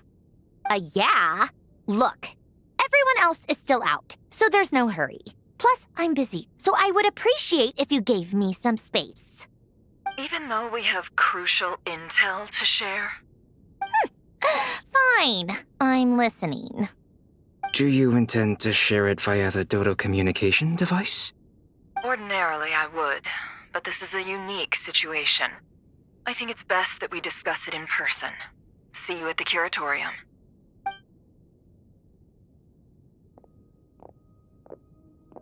All right then. So, what's the situation? The rest of the team is still out working on their missions and evacuations, but we've decided to fill you in on the most crucial information first. Sandrone, you were right. Columbina is most likely still alive.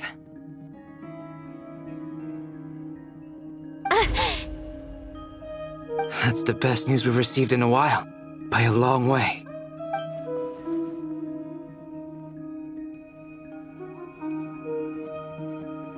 Random locations. Appearing in reverse order? Are you serious? So not dying isn't enough for the moon goddess, huh? She has to show off too. Anyway, does this mean we can deduce her condition from the moon marrows?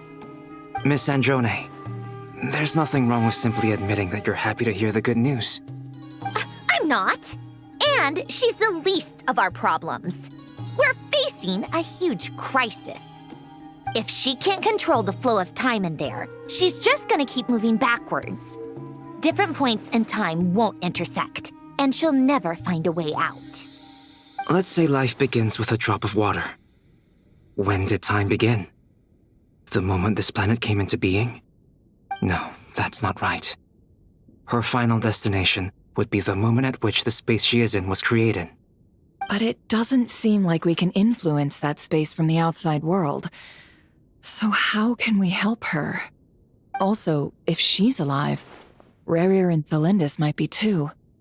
But as far as we know, neither of them have come back out. That space may not have an exit at all.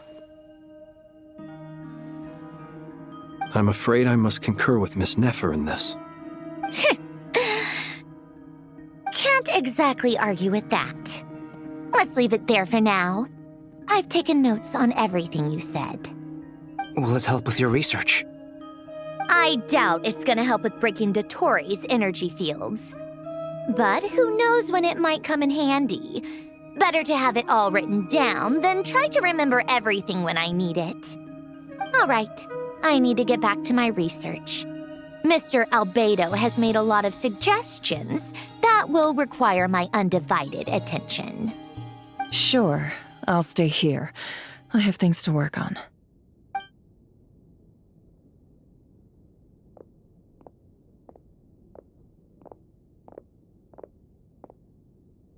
Paimon, are you there? Oh, right.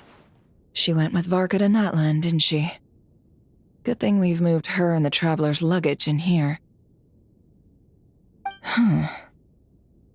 Speaking of the Traveler, where could they be? There's a note from Paimon. Paimon here.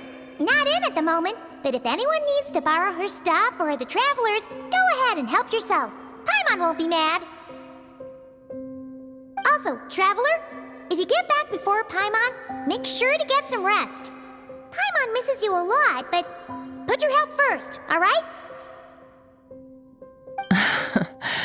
How sweet. Well, since you offered, Paimon, don't mind if I do. This is the Traveler and Paimon's luggage. All the items they use day to day are here. It's well organized. I wonder which of them is responsible for that. What do we have here?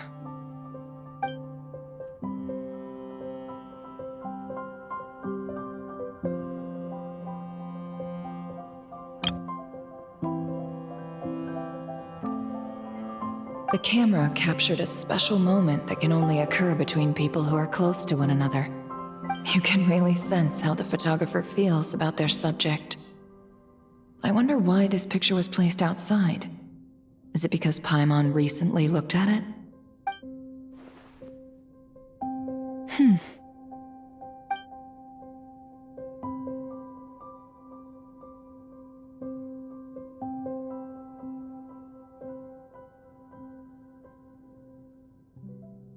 This must belong to the Traveler.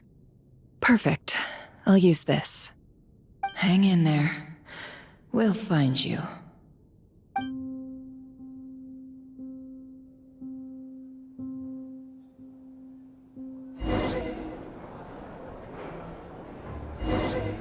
Polonia. Search keyword world formula and bring me all relevant books.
Let's see.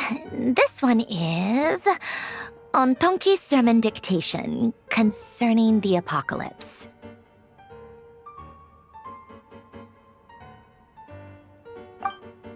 I believe that the correct term for this is Fortuna.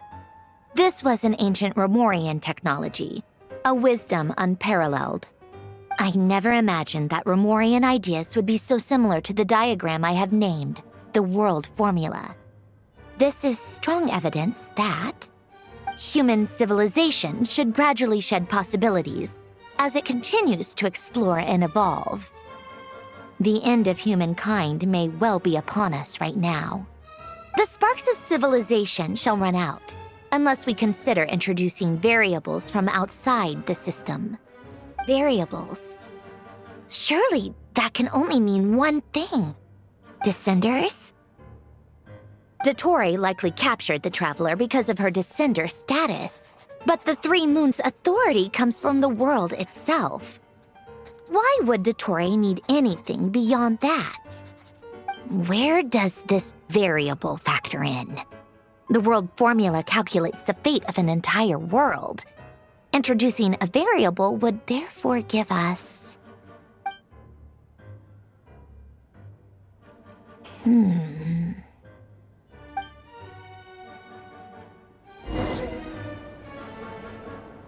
Polonia, search keyword pathway and bring me all relevant books.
Otonki Sermon Dictation. Explications on the Chemical Marriage. These titles are pretty esoteric. Observe and compute the pathway displayed in the guidance diagram. Deconstructing and reversing its effects could generate potential ideas. So, it's one of Renee's draft lectures. Deconstructing the pathway. I suppose that could lead to a breakthrough.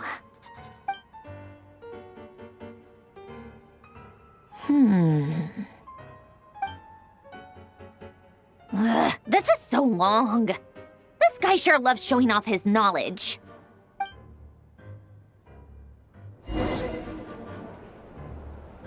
Polonia. Search keyword tree model and bring me all relevant books.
Most of the experimental devices proposed by the Lilia Crucis Ordo are built based on the simple and basic logical structure of a tree model.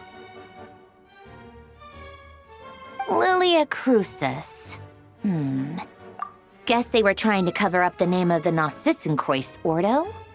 When Duke St. Germanus departed, he said, "It seems that there's no going back." Alas, he is only a genius when it comes to machines. In all other things, he is but ordinary. Excuse me? I'm sorry. That's just ridiculous. What kind of book is this? Great Detective Herlock, The Alchemist and the Clockwork Saint? Isn't this a novel? Come on. Still, the author swears that they knew Renee well. Whatever. I guess it's not beyond the realms of possibility that Renee would say nonsense like that on occasion. Memory, wishes, souls, and persona. Frankly, this sounds more like occultism, but if Albedo vouches for it, I suppose there must be some alchemical basis to these techniques. The way Alain Guillotin saw it, the world was comprised of machines. The universe needed machines, and thus his technologies were created. That's why I was born. René, his full name was René de Petrichor, if I recall correctly. Sounds like he and the town must be intricately connected. That place was also the source of most of our information regarding Remurian civilization. Seems like some of his projects were based on their technology. The cutting of souls and storing them in vessels. These seemingly unrelated techniques underpinned René's research.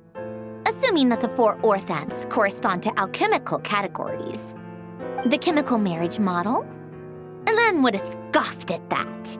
He never would have let those theories or parameters anywhere near his mathematical formulas.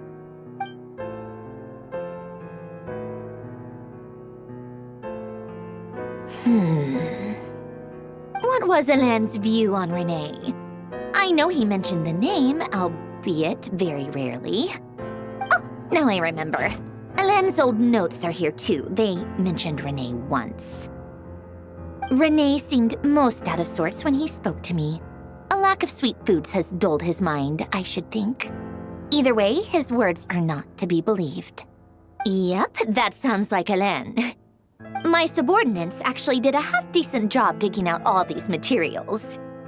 Makes a change. Good for them. Some of Hélène's old files are completely consistent with these records. He must have gotten them from the Tower of Gestalt. I never knew he got his hands on Renee's records that early. He may have kept them, but he never even attempted to use them. Didn't believe a word they said. Come to think of it, Renee's world formula was filled with calculations of constants. That shows he believed that the fate of the world to be predetermined. As for Hélène... it's been too long. I forget what he said. What would he have said? A guy like him, fervent believer in machines, but not headstrong enough. The world can be changed. It is worth persevering. Yes, that's how he used to think at least. He created that procedure to save this world. Yet the scale of the world's fate proved too enormous. The result was beyond his ability to calculate. He died having never seen the outcome. And there I was, left behind in the ashes of his dreams. Did you really never take a close look at Renee's research? Or did you read it but deem his philosophy incompatible with your model? The very thought of trying to incorporate his ideas probably made you feel sick to the stomach. Well, don't worry, because there's a whole new category of lunatic in town. Next to Dottore, every other madman looks sane. You once asked me what I wished for. Should have asked him instead. He's the one pining for things you'd sooner die than witness.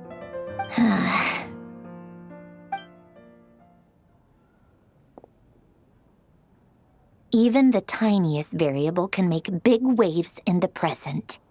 Now then, allow me to put these incompatible fragments together in your stead. First, establish and verify the existence of the Great Circle. Absolute nihil on one end, absolute reality on the other.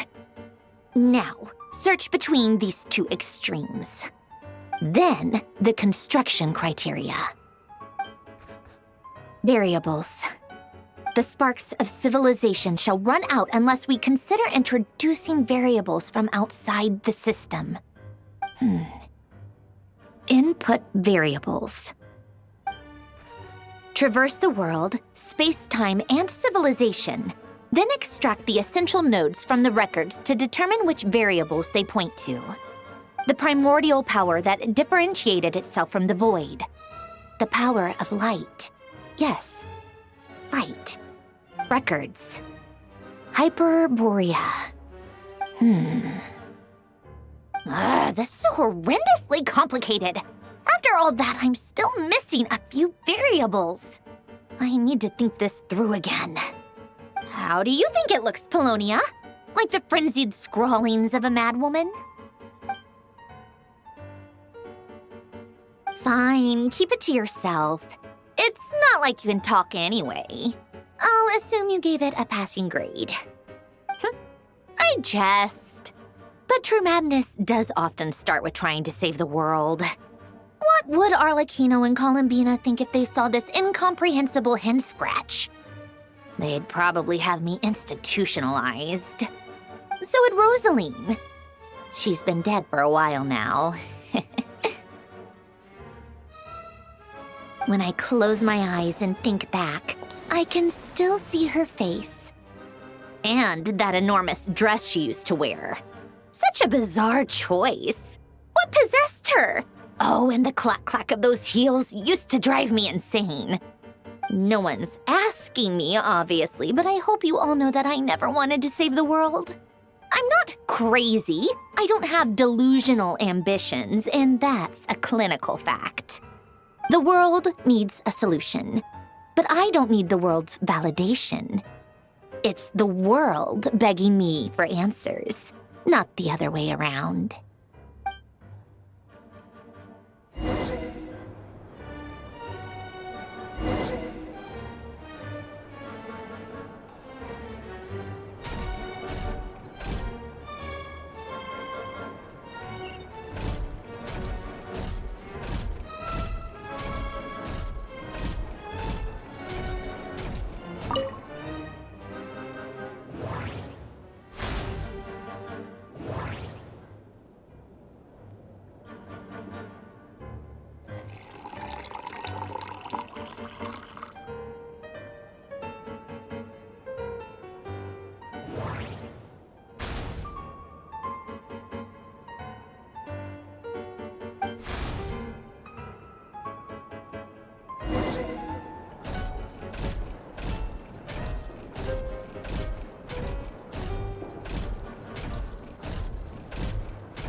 Oh, cookies to go with the tea.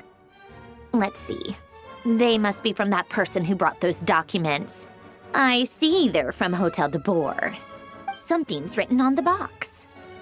We are proud to present this homage to the Fortress of Meropede's fun-filled meal collection system. Fortune cookies. Have a lucky start to your day.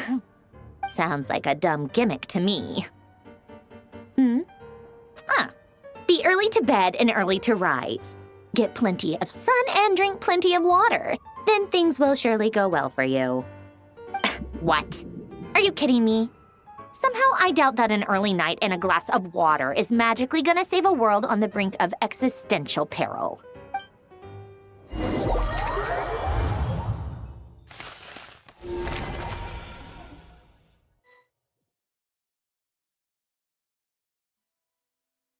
Lady Arlecchino, word has reached us that Lady Marionette's troops are all in position. They are ready to act as soon as the order is given.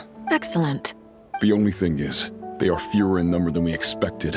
It looks like many of them must have lost their lives at the hand of the monsters released by the Doctor. Can't be helped. Allow them to join our ranks and keep in contact. As you wish.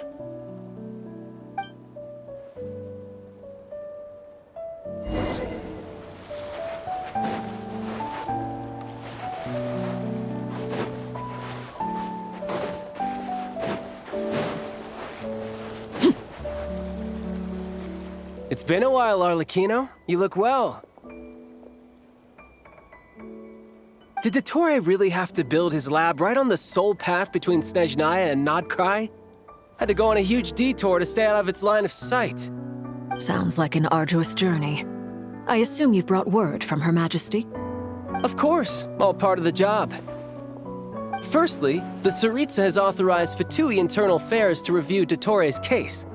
They will reach a formal verdict on whether he has turned traitor and whether he poses a threat to Snezhnaya. While they're working on that, I've been ordered to come and receive the refugees from Krai. They are nearby. My team will escort you to them shortly. Great. Aside from that, Her Majesty has a message for you and Sandrone personally. Huh? Where is Sandrone? She stayed behind to work since I was making the trip anyway. It seemed sensible to have one person on standby at base while the other came out to meet you. All right, guess that's just how she rolls. In that case, tell her that the Tsaritsa's decree this time is pretty awesome sounding. I think she'll like this one. Still, I wonder what... Wait, what's that? Did one of our troops turn into a monster? Take him out.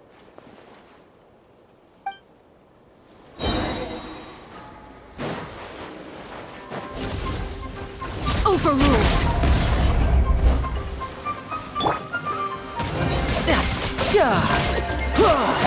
Brace yourself! This is gonna hurt!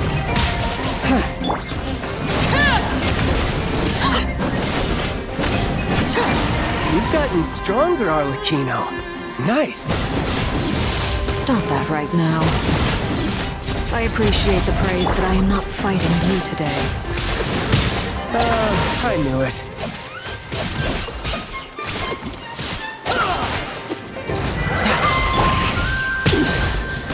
This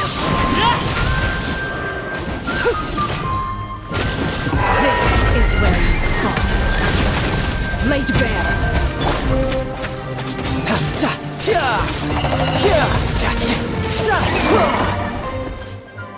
I can't believe it. He was a living, breathing human one moment, and the next... Another fine piece of work by our dear colleague, I'm afraid. What in the world has been going on in Krai? A lot. But long story short, Dottore stole 2 moon marrows that should have belonged to Columbina, then built a 3rd moon marrow of his own to concentrate the Trilunar Authority in his hands. What? What do you mean he built a moon marrow? People build roads and houses, not moon marrows. What's his next DIY project? He's gonna build a god? You could stand to be less surprised. We are harbingers. The work we are engaged in makes the creation of gods seem mundane by comparison. I tell everyone who asks that you once crossed swords with Rex Lapis while serving as a key supporter for Rosaline's plan. But right now, you're acting like a common adventurer. Thanks for speaking up for me. Those two really took me for a ride back then. Then again, surely no common adventurer would manage to get tangled up with them the way I did. That's gotta count in my favor, right? It almost sounds like you wish to repeat the experience. I might have to lower my opinion of you. No. I'll stop talking. Please, go on. Dottore is currently still experimenting with his newfound power in ways that continue to corrode the outside world. As for the human mutation, I believe this is simply a consequence of his experiments, and not a strategic move. That radiant beast was once a subordinate of Sandrone's. I suspect he was only allowed to live so that he could become an experimental subject. Also, those of us who fought Dottore have been afflicted with a curse. As such, I cannot leave Krai. This is so much worse than I thought. No wonder Her Majesty's decree is so extreme. While these exceptional circumstances persist, the Harbingers are hereby authorized to use unilateral executive powers. Should Dottore pose a threat, Arlecchino and Sandrone are permitted to eliminate him. My thanks to Her Majesty. I will pass these good tidings on to Sandrone. Her Majesty has also declared that she will refrain from launching an attack on the now evacuated Krai due to the presence of unretrieved research material. A wise decision. By the way, how's my old partner doing? I'm assuming they're with you? Partner? You mean the Traveler? I'm afraid I have bad news. She was captured after our failed assault on Dottore's lab. Her whereabouts are currently unknown. What? Why? Since when does Dottore have a bone to pick with her? That is indeed the question. I'm not sure he does. He must have some other goal in mind. This won't do. I have to rescue her. You can't. We have no idea where the Traveler is. What am I supposed to do then? Stand here twiddling my thumbs? Sandrone is working on it. The best thing you can do right now is complete your mission. Fine. I guess I'll leave this to you then. One last thing. Tell the Rooster to get the message out to the gods and citizens of every nation in Teyvat. Beware. An uncontrollable pollution is spreading forth from Krai. The source of that pollution is a madman drunk on the success of his experiments. The Fatui and our allies will endeavor to contain the threat. However, if Krai falls, things are likely to escalate. Considering Dottore is one of our own, all Fatui stationed in Krai consider it our duty to stay and fight him to the bitter end. Whatever the cost. Hey, don't be too pessimistic. If it comes to it, I'm sure Her Majesty won't stand by and do nothing. I hope you're right.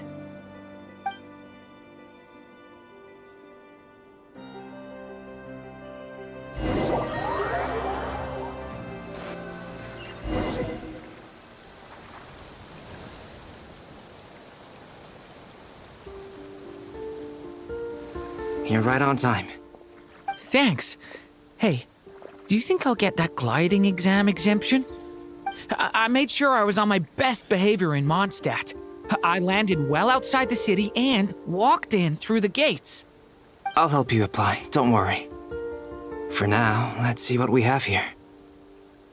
What are the Doctor's energy fields even made from? The usual attract and repel principles that govern Kuvaki don't seem to apply to them.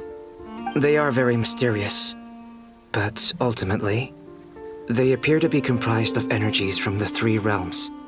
Thanks to research by Master in the Hexen Circle, we know that Teyvat's 7 elements are derived from the more primordial power of the Light Realm, which is antagonistic with the power of the Void Realm. Since you have the power of the dragon Durin within you, I'm sure you can already tell that this energy field contains no abyssal energy. That's true. It's not abyssal energy. It's something pure, wild, and untamed. I've been thinking about something. Do you still remember the device that Dory supplied from the Academia when you and Miss Columbina fought Rerir? That was one of the most marvelous feats of ingenuity I've ever seen. The design, the craftsmanship, the material selection. I couldn't fault any of it. Not to mention the operating principles. Surely the most ingenious feature of all. Dory didn't go into detail on how it functions, but I have a working theory. The clue was that Miss Columbina was somehow able to use the pyro energy that you provided, despite the fact that, as a moon goddess, she should only be able to use light realm energy in principle. Now, all elemental energy is, of course, derived from light realm energy to begin with. Hence, I suspect that the device works by restoring elemental energy to its original state.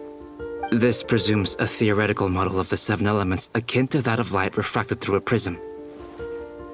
Perhaps it is no mere analogy. Maybe there is indeed a prism in this model. I almost wonder if the idea for the device was conceived based on direct observations of said prism. It would explain how such an ironclad design concept was achieved. It is at once a masterwork of engineering and a groundbreaking application of the Academia's latest elemental theories. I suspect only Lesser Lord Kusanali herself could have devised such an ambitious technology.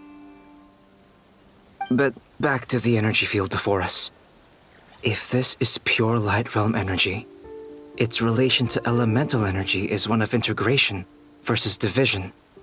Or you could say that the former contains the latter. Could this mean that elemental energy can dilute the power of the light realm? Should we give it a try? We should.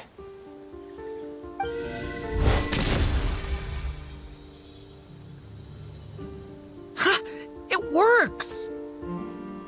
Clear signs of disruption were detected at the periphery of the energy field. This indicates that elemental energy can disturb or even negate the field. Now you try. All right, here goes. It's working! Switch to abyssal energy and attack again. No surprises there. Abyssal power drains the energy field to a significantly greater extent. I now feel confident in asserting that the energy field is indeed pure light realm energy, and that elemental energy can dilute it. But the energy field is huge! How much elemental energy will it take to neutralize it? We don't have to neutralize it completely. We can try other approaches. That's all for theory. Would you like to continue watching? So you knew I was here? Huh? When did you get here? A while ago. But Albedo sounded like he was working on his thesis defense back there. Back in Sumeru. You can end a person's whole career by interrupting them mid-speech. Very thoughtful of you. I'm truly touched. Could I ask you to lend me a hand? With what? A little test. Try using Anima to unleash a concentrated assault with circular blades, with the goal of breaking through at a singular point. Nice! This time it tore through the field. Tremendous. This is a major breakthrough. Should we go through?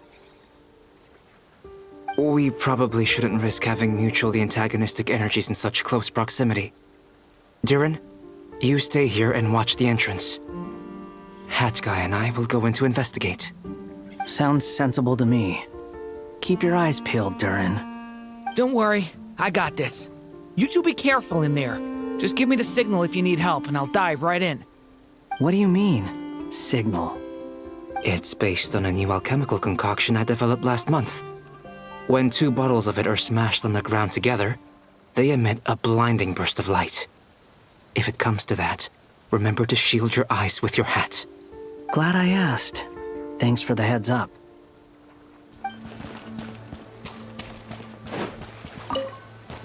Like I thought.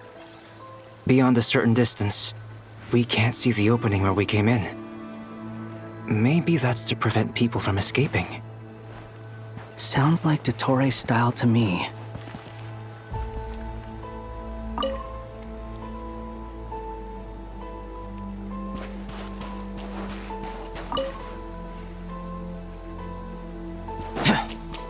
Not much has changed. Things are basically the same here as they were before the energy field appeared.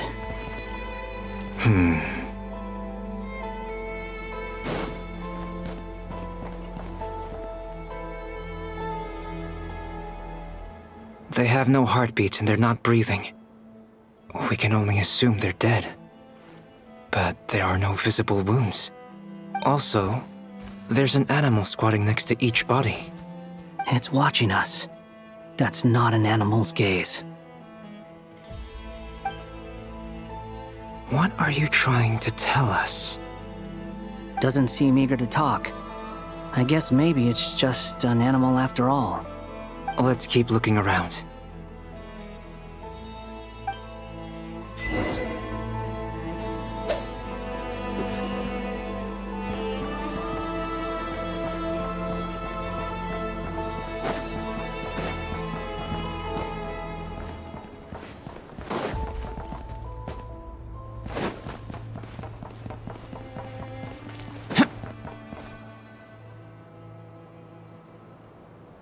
Same situation everywhere. Not a living soul in sight. Just countless bodies with animals standing watch over them. Well, I think we can safely rule out the possibility that they're all pets. Is skirting around the topic your way of showing consideration for other people's feelings? Just being cautious. I don't doubt that you can handle the truth.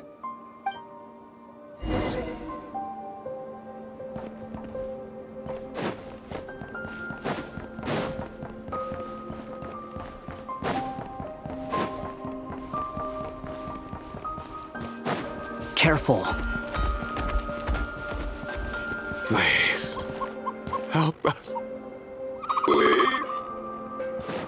Over there, I hear a voice.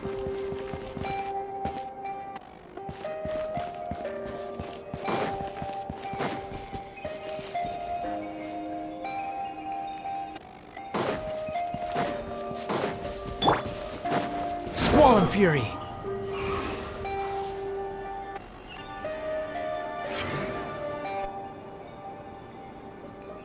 Please, help us. Please. What happened here? I don't know. Suddenly, everyone collapsed. Then my line of sight got lower. I still have some of my senses left. I gotta get out of here.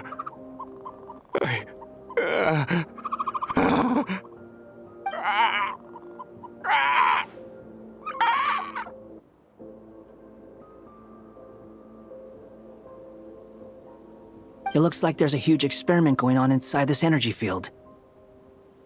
Maybe each energy field is its own giant experiment. Vile. He's swapping human minds with those of animals. Even without the other circumstances, this would be an extremely radical experiment. Those people may have lost their sense of selves, but they are not fully animals either. If they were, they would have left. But instead, their instincts are driving them to remain by their dead bodies. We should go. No sense in sticking around here longer than we need to. Agreed.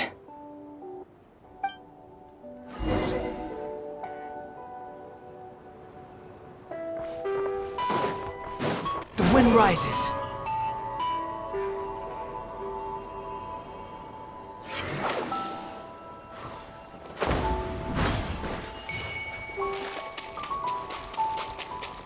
Behold!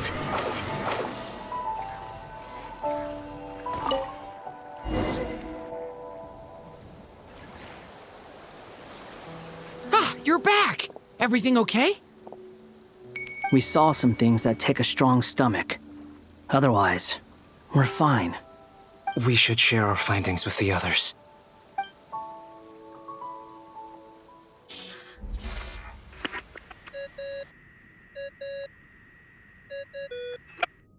Yes? Who is it? Miss Nefer, it's me, Albedo. We found a way to break through the energy fields. With enough control, it's possible to tear them open using elemental energy. Also, we managed to take a look inside. Dottore is carrying out his cruel experiments on an immense scale. Any residents who have failed to evacuate in time will likely meet a grisly end. Sounds like he's living down to our expectations. Might I ask how things are proceeding on your end? I'm just about to get started. I'll be in touch once I have a result. Understood. Stay safe. I will.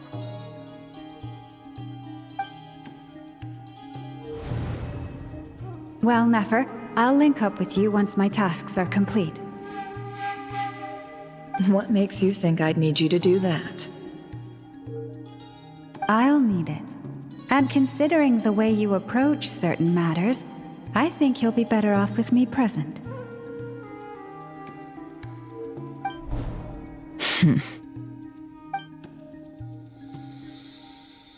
Let's begin. Entering simulation mode. A vast wasteland. Is this the Traveler's inner world? I was expecting something more vibrant, to be honest. Wait, someone's there. What are you looking at? In that case, I'll look at it with you. I want to know all about everything you've seen and experienced. Is there somewhere I should return to? Or should I stay here and be the hero everyone says I am? I don't dislike my current life. Roaming the land, fighting battles, accomplishing missions, earning a living, looking after Paimon. It's not so bad. I guess the only thing that's missing is that you're not here with me. This is the conscious layer, which contains a person's true feelings. It is filled with both longing and kindness. I suppose anyone who lives long enough ends up wishing for someone who can't be there. Maybe it's the only way we can feel truly alive. Time to delve a little deeper.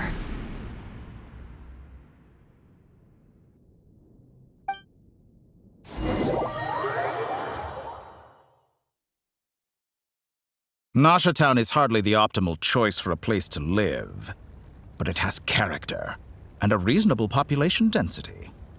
What are you trying to say? Oh, don't be nervous. I was just thinking where might make a good starting point for your journey. Perhaps I should send you further afield.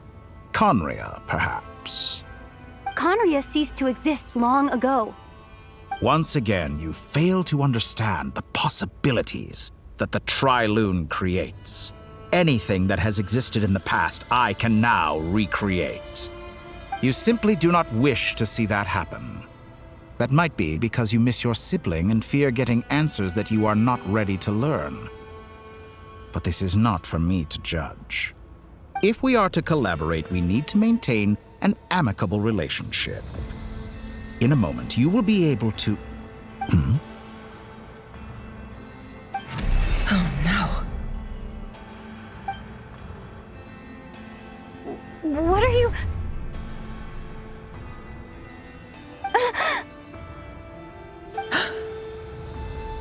What are you gonna do? Don't move. Something unwanted has crept into... Oh? Gone as quickly as it came.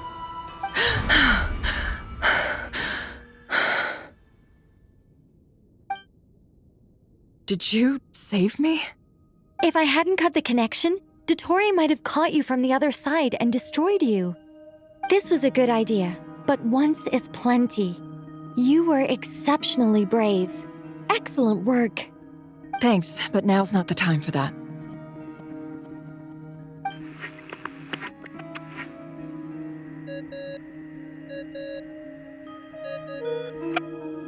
Albedo speaking. I think I know where she is. What is this endless darkness? I can't see anything, even though my eyes are wide open. But why? What happened? Ah, sorry about that. I take it you didn't notice. Just now, a friend of yours took a little peek into your mind. Could it be Nefer? How did she do it? Did she use something as a medium to connect to me? Do you think she's aware of your current circumstances?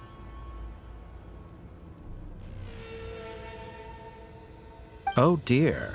Have I stunned you into silence? I only wanted to slow down your time a little so I could stop your intruder in her tracks. It would have been nice to capture the spy. I must say, I'm finding the ability to adjust the flow of time rather intriguing. The moment you closed your eyes, time seemed to grow impossibly viscous, didn't it? A whole month passed before you opened your eyes again, but only for you. No one else was affected. I dare say this is something only a god can achieve. Point taken. You've proven once again that you have god-tier powers. Oh, you misunderstand. This wasn't about proving a point. I was testing things out. I find I learn best by doing, and I have to admit, time is not the easiest dimension to control. I only wanted to make you sleep for a short while, but it ended up lasting a whole month. Clearly some finesse is required to wield the authority over time as I wish. I hope you're not angry with me. It was only a month's discrepancy, nothing too serious. Had I been off by a year, a decade, or even a century, that would have been quite a different story. You could have frozen me for millions of years. So much for collaboration. You aren't showing much sincerity. Millions of years? To what end? I wonder if you don't understand humans all that well. They are very pragmatic creatures who understand only that which they can perceive with their senses. If I had you sit here for a week, I imagine people might sympathize. But if I left you here for 100, 1,000, or 10,000 years, the sheer size of that number would cause it to lose all meaning to them. They would not have the capacity to comprehend your suffering, and thus they could not empathize. Unfortunately, while gods do exist in Tevat, it is ordinary humans that account for most of the population. Their lifespans are so limited, their bodies so fragile. Did you ever really hope that they could begin to understand someone like you? Your long life and unique origins make you fundamentally different from them. How long will it be before they start to treat you like the alien you are? Before you are ostracized, outcast? Alien. Even I feel bad for you sometimes. This world has made you into a slave. So many times you have served its will, and not once have the powers that be ever thought to grant you the one simple thing you wish for. You have been treated most unfairly. I can change that. I will grant you special privileges and give you back the status you rightly deserve as a descender.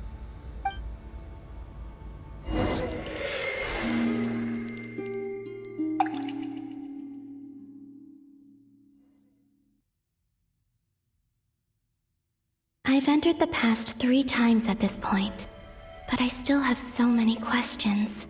For instance, beyond each point being further back in time than the last, what determines the specific locations at which I can make entry?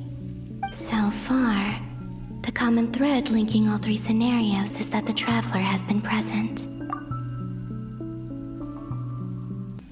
But it's more than that. I know I sensed something familiar around her. What was it?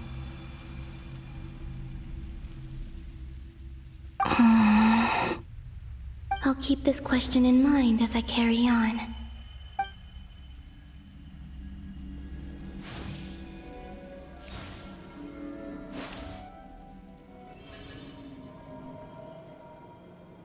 Humans, you never change. Always trying to use powers you neither comprehend nor control. This looks like Star Sand Shoal. Was this before Rerir regained his physical form?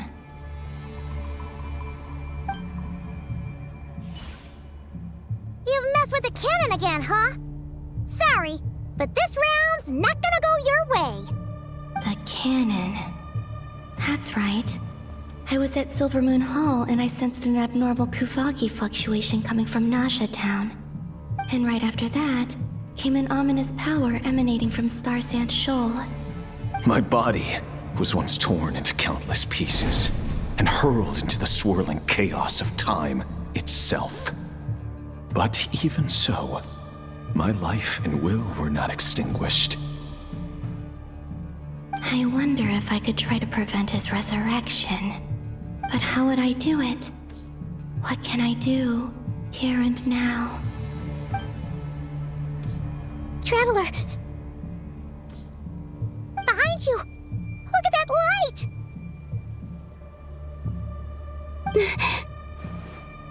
No, I won't make it in time. She's using the Kuvaki shield like I taught her. Is she gonna use it to block the cannon's beam? She's strong. I'm sure she can manage. But the force released when the beam impacts the shield might lead to collateral damage. Easy Island. The Frost Moon Scions will be exposed to lethal levels of Kuvaki. A question, if I may, kind Miss Columbina. When the cannon's Kuvaki beam was deflected earlier, I saw several bolts of energy streak toward Hisi Island, only to be blocked. Did you also have a hand in that? Maybe that really was me after all. Well, future me. But I don't know if I have enough power left. Sigi sato pasa sais, niti ipotuftos.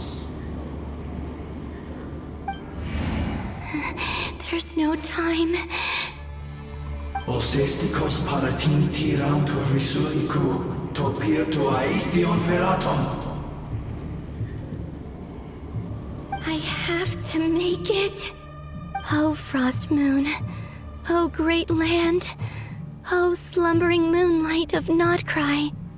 If you can hear me, if you can sense my call, then please, heed me once more!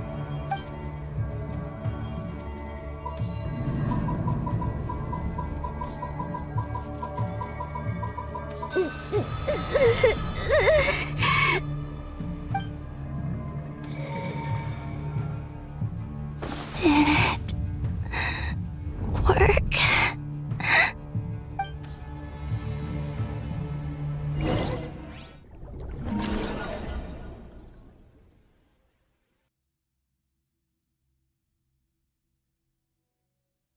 Hey, wake up.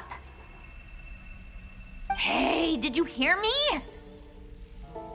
Columbina, I said wake up now!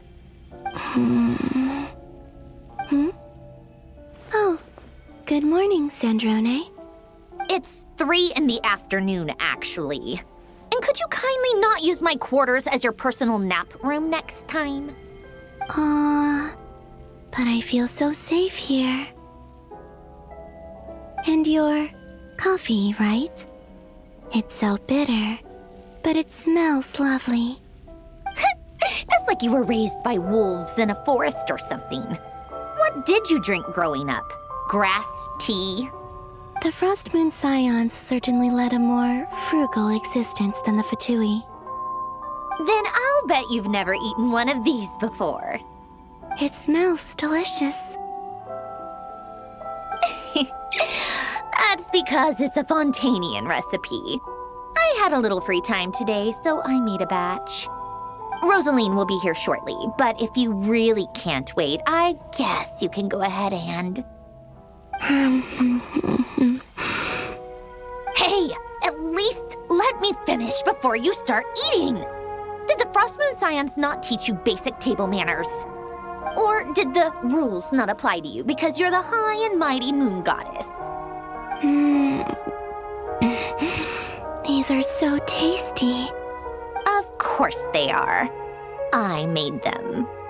I was worried they might contain traces of machine oil. What?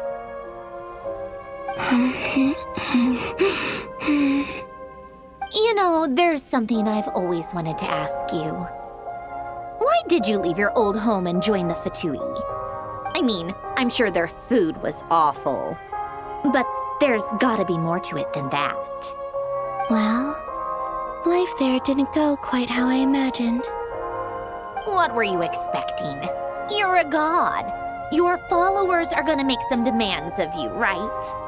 Surely you can just answer a few prayers here and there in return for the free food and drink. How bad can it be? Well, would you help other people just for free food and drink? The doctor told me that you were created by a great mechanic, Lord something Fisher. The Lord Artificer. Ugh, some people can't keep their mouths shut. Oh, Lord Artificer. And didn't he have something to do with the, narcissist? Narcissenkreuz Ordo. Yes, that was it. Narcissenkreuz Ordo. So, would you try to fulfill their wishes? You must be joking. I wouldn't go even if they paid me. I don't even know them. Exactly. Well, I felt the same way. I did not know the people who made demands of me. What do you know? We're on the same page for once. In his later years, Alan did ask me if there was anything I wanted to do. If I had any wishes of my own. Well, I don't. And I'm not in any mood to fulfill someone else's either. Who's Alain? He was the... You know what? Never mind. You're not gonna remember. Anyway, the point I'm trying to make is, neither of us is the self-sacrificing type. Let me ask you this. What sort of place would you like to live in, if you could choose? A place where people don't ask me for things I cannot give them. Where they don't worship me, or fear me, but just want to chat with me like a normal person. I'd also like the freedom to come and go as I please. And ideally, it would be somewhere with the smell of coffee and snacks. Not to burst your bubble, but no such place exists in the world. Now, take your snacks and scram.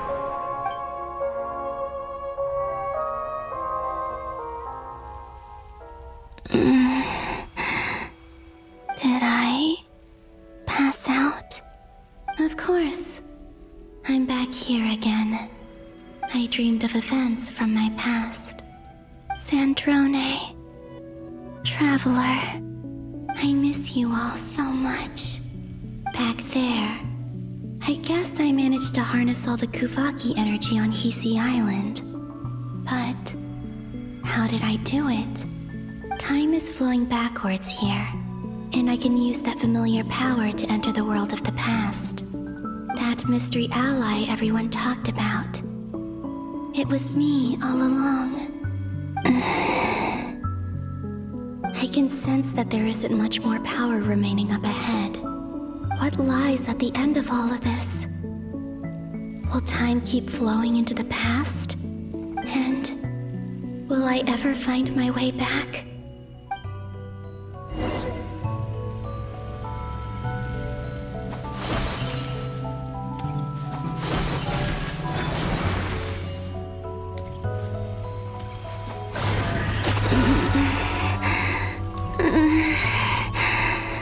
It's getting harder and harder to use my power.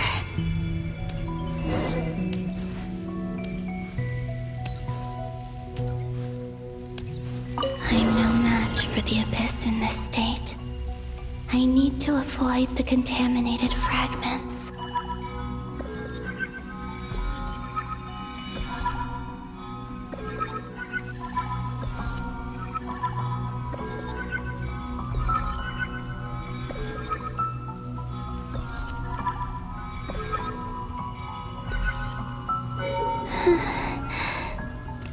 Time to go. I wonder where I'll find myself this time.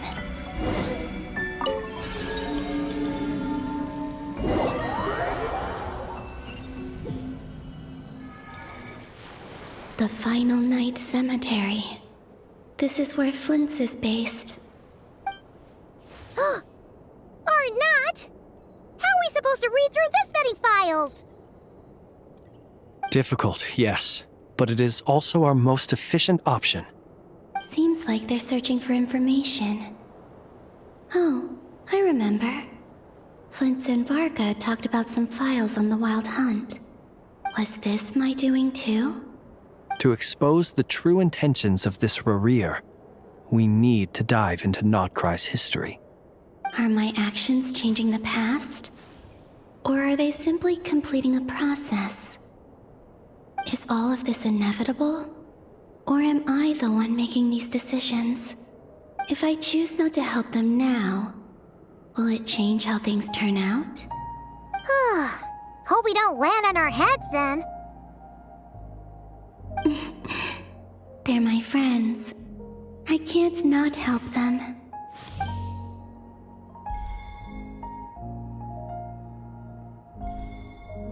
Ghost! And the other one was... here. Hey! Another file's moving!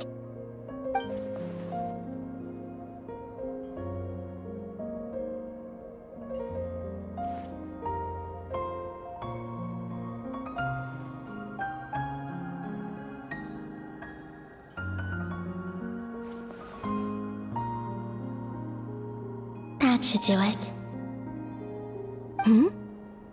Luanatar? You can sense my presence? Wait!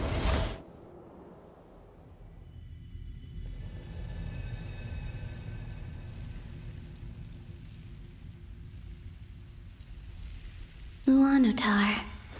So she's that familiar presence I've been sensing all along. She's always been by the Traveler's side. That explains why the Traveler has been there each time I've entered the past. But why Luanatar? Is it because she has a connection to me as the Moon Goddess's familiar? If so, why not any other Kuhenki? That's...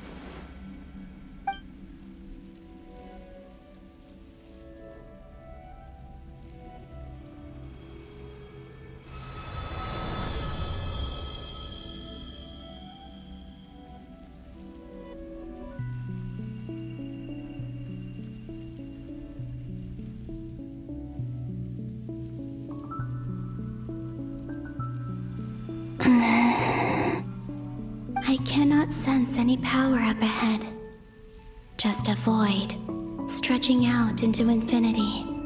This is likely my final chance to enter the past. It's now or never. I have to find a way back.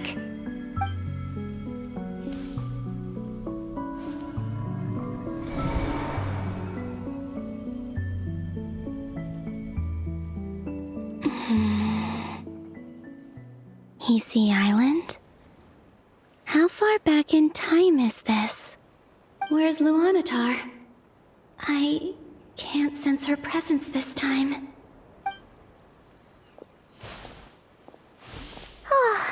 Seeing Ineffa and Aino reunited like that sure was heartwarming. Traveler, Paimon. No, stay calm. I don't have much power left to change things. I don't even have that much time left here. Think, Columbina. How do I find a way back? A way back... to where? Do I go back to Moonprayer Night? Or to the future that followed? And if I return in my current state, what will become of me then? Dottore's actions that day proved that he'd been planning that for a long time. He had already seized the power of 2 moon marrows before capturing me. Even if I managed to get back, how can I fight against him when he wields the Tri-Lune Authority? I can't. If I go back like this, I'll be playing right into his hands. I have to find some way of rivaling the power he has usurped.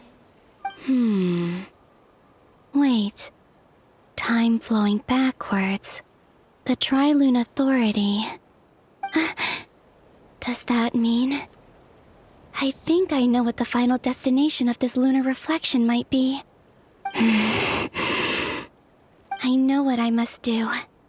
Speaking of homes, we must already be close to where the Frost Moon Scions live. The vibe here feels different, just like the scenery. But how do I communicate my plan to my friends? Should I write it down here? No, someone else will see it. I need something with a close connection to me. Something I can use as a medium to tell them what's happened to me in here. Now it makes sense.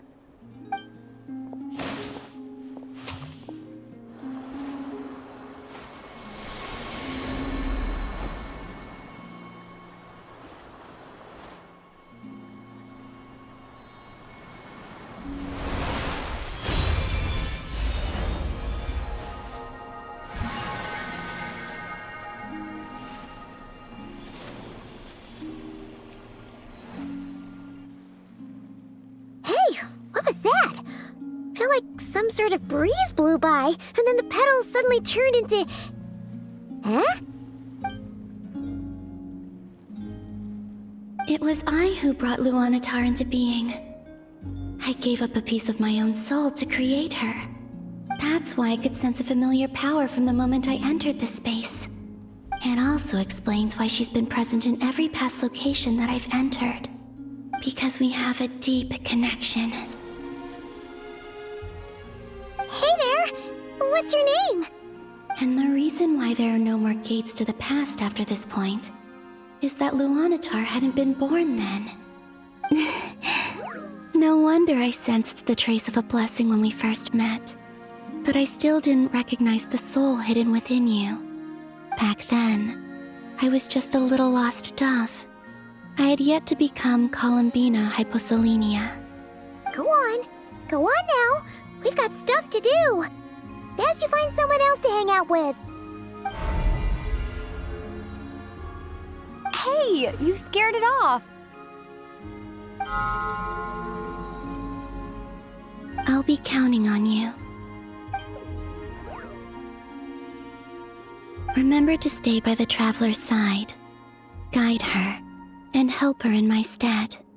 Oh, and bring her to the garden where the moon prayer blossoms grow. There's a little lost dove there who will need her help.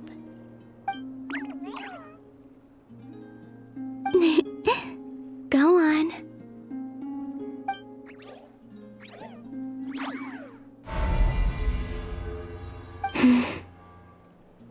You too. Go and live your story. As for mine must go in a different direction.